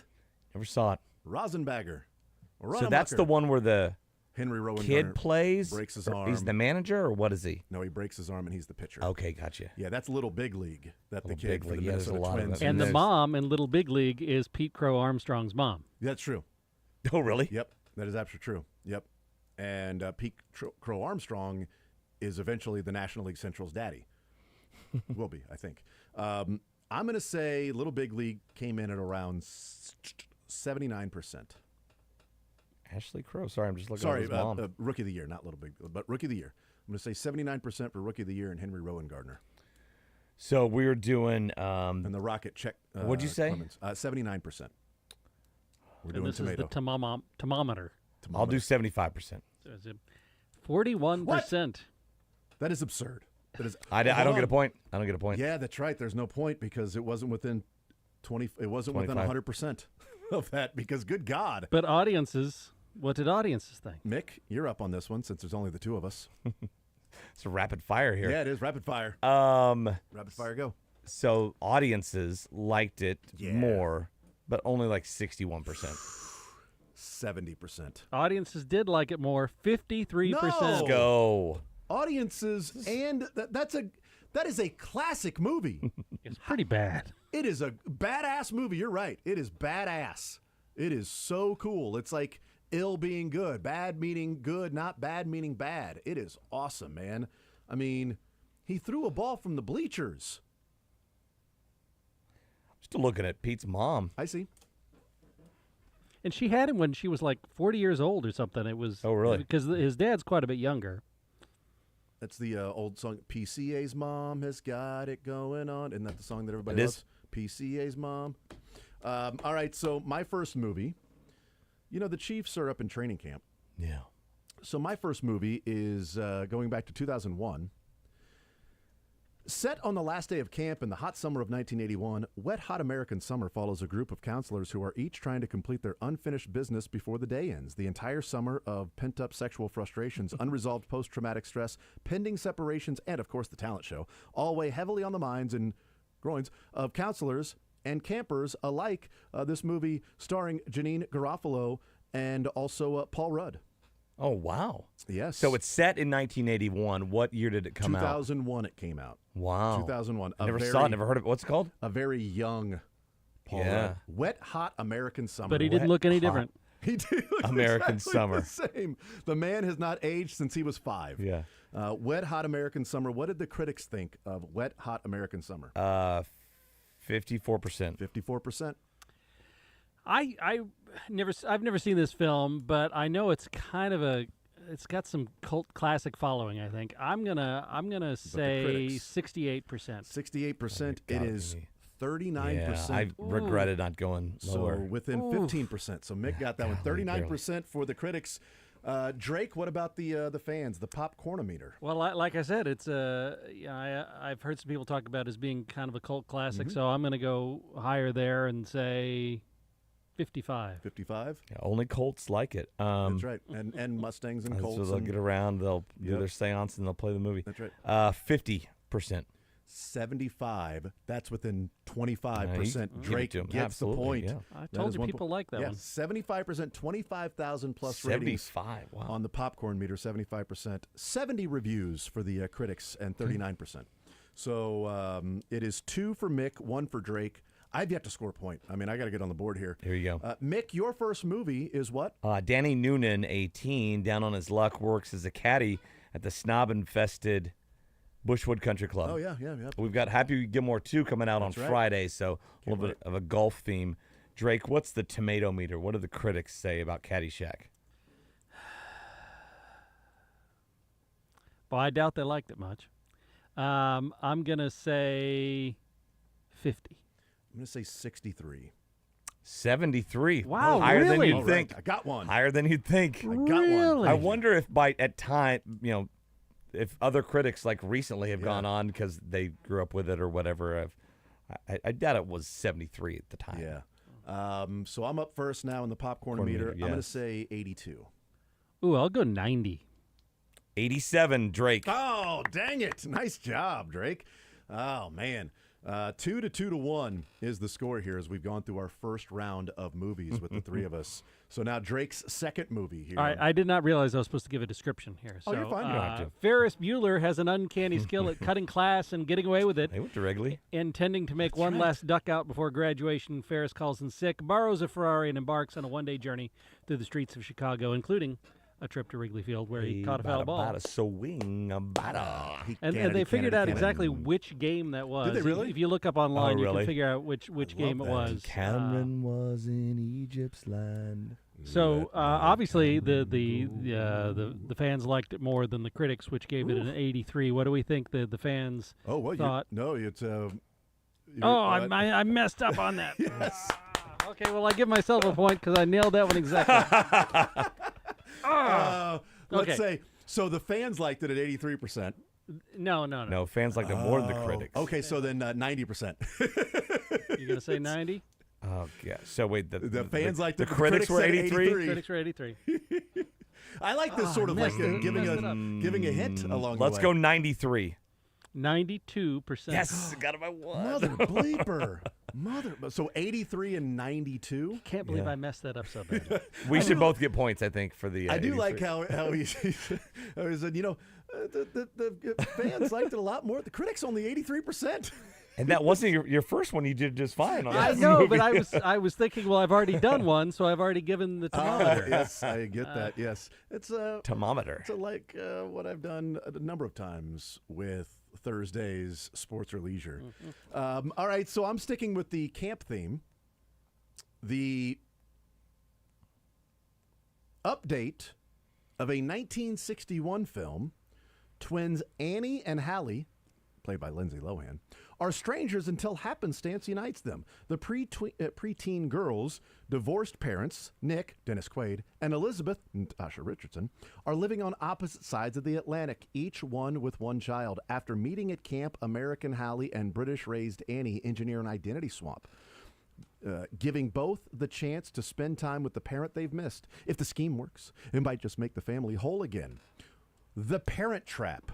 The tomato meter, the critics, what say you, Mick Schaefer? I watched the original Parent Trap with Haley 1961. Mills. Okay. Yeah, I never saw this one. Oh, yeah, we've watched this one lots in our family. over the We're last, doing year or so. critics here. Yep. Jules loves this movie. Let's go 62%. Okay. I think that's giving a little more credit than it needs. I'll say 52%. 87%. Let's go. From the critics? From the critics. Oh, and I barely got within 25. Yes. 87%.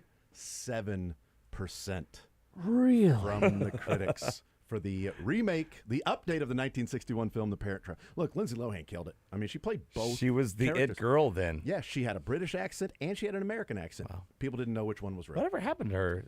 Actually, she's straightened herself out. She's on the the phone commercials now, right? That's right. Yeah. Yes. All right, now we go with the fans. So the critics gave it 87%. Drake, you're first up with the fanometer, the popcorn meter, The Parent Trap. Camp-themed films for me. 91. 91. Oh no, it's got to be way low. I'll go 81.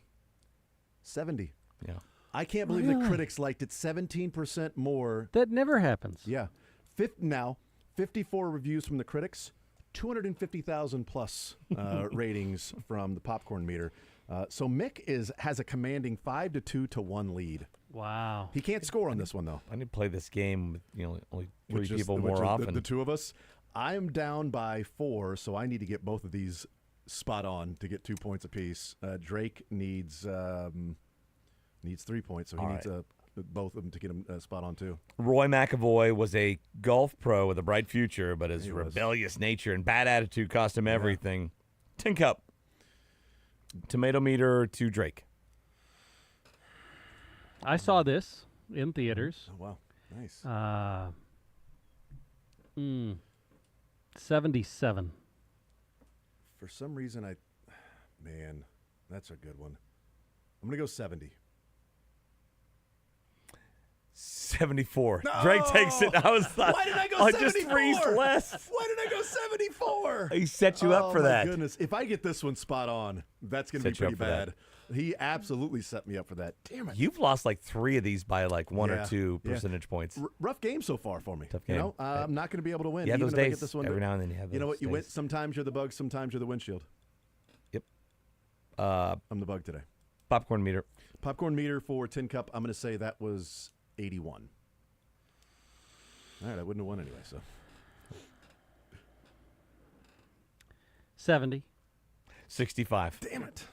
Another one that the fans like less than the critics? Yeah, Surprised by that one too. that is. Yeah, Am I reading these wrong? No. I know. I was same way with like Wet Hot American Summer was 45 or 36% difference between the popcorn, the fans, and what the critics thought, and yet the critics on Parent Trap 17% more, Yeah. and now that Yeah. the critics liked Tin Cup more. That's really surprising. So Happy Gilmore comes out on Friday. Friday on Netflix, right? Yeah. And so Friday night it'll drop. I'm a bit late this weekend, but I might have to find time Yeah, to I think you should. watch that. Yeah. I heard that Travis Kelce Kills it according to Fallon. Yeah, stays in great character, plays a bad guy. Boy, the Swifties are not going to be happy with that. So I wonder, is he in more than just one scene then? He's got to be if they say, unless it's an extended scene and they're like, wow, he did a great job staying in character. It can't be just one line. If Yeah. it's staying in character, it can't be one Both, line, right? Both Sandler and Fallon kind of went on and on Yeah. on the Tonight Show the other night about how good of an actor Travis was. Well, that's not great for the Chiefs, I guess. You know, He's done after this year. You're fine. well, if he's that Regardless. good of an actor, he might really be done after this year. You know what I mean? He's showing really up in- going to be done. He's not going to play any more football this year. What if he plays football in a movie? That's North Dallas. It's not role playing. North Dallas '87. Portraying a football player. Yeah, that's right. We'll take a time out. Come back. More Zone next.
So you got Big Ten Media Days going on today.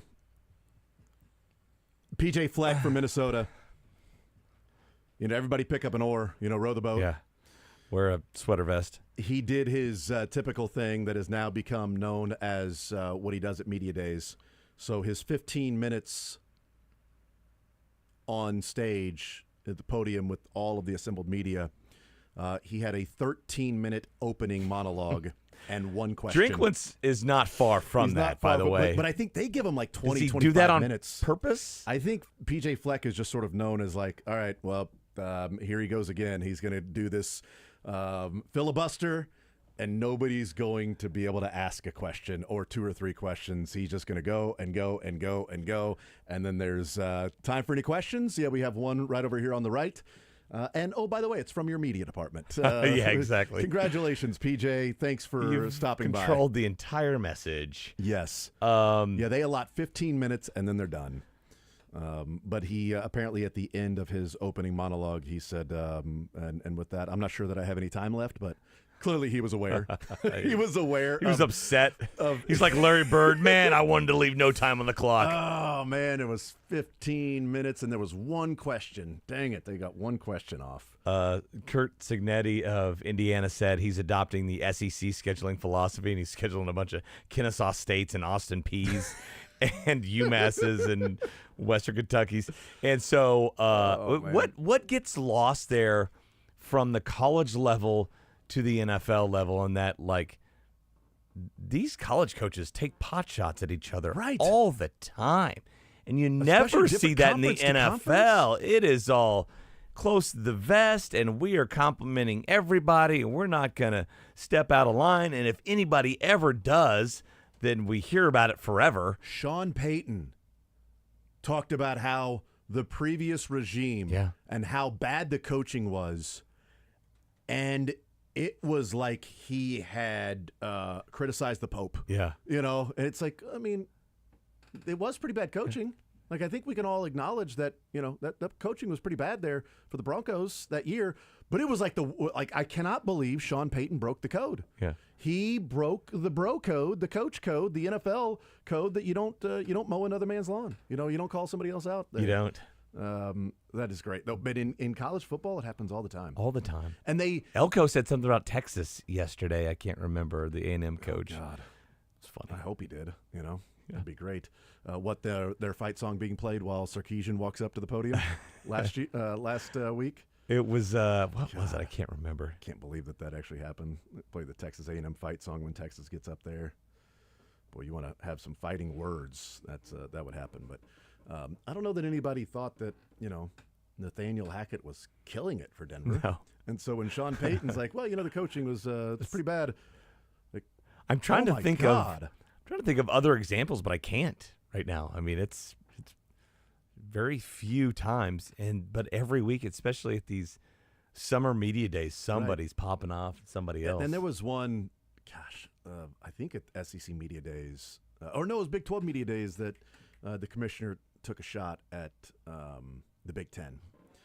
Said something about, it's in the NFL, so because Big Ten may have been their commissioner said something about, NFL and winning your, division conference. That's how they get in the NFL. But, you've got Brett Yormark is trying to open up access as much as possible and then doesn't actually say anything about that comment, just like, well, this isn't the Big Ten. Or this isn't the NFL. We approach it this way or that way. It is great from that standpoint. You have so much content that comes out from these that to sort of parse through and find anything that is of note, it's hard to do with these. And certainly locally, we will listen into Kleiman and we'll listen into Lance Leipold and Eli Drinkwitz. But some of these others nationally, I just love that. I'm going to have an SEC non-conference. All of the states. Except the Ohios and those good states. It's the states that aren't states. It's the Kennesaws and the random states, the Appalachia states, and anything that's not a state that's a state. Indiana State is a state, but that's right. Indiana did become a state. They are FCS, though, I believe, right? Yeah, right. They are. They officially became a state. Austin Peay. State. I don't think it's in Austin. Let's go Peay. I wonder if PJ Fleck in front of him on the podium has a timer that he presses when he starts talking so that he can filibuster for the entire 15 minutes. Like a guy loves to hear himself talk. 100%. Just not 100%. answering anybody's Mick, questions. I can't wait to see you on Friday. What's that? Which Friday? Which Friday? Didn't say.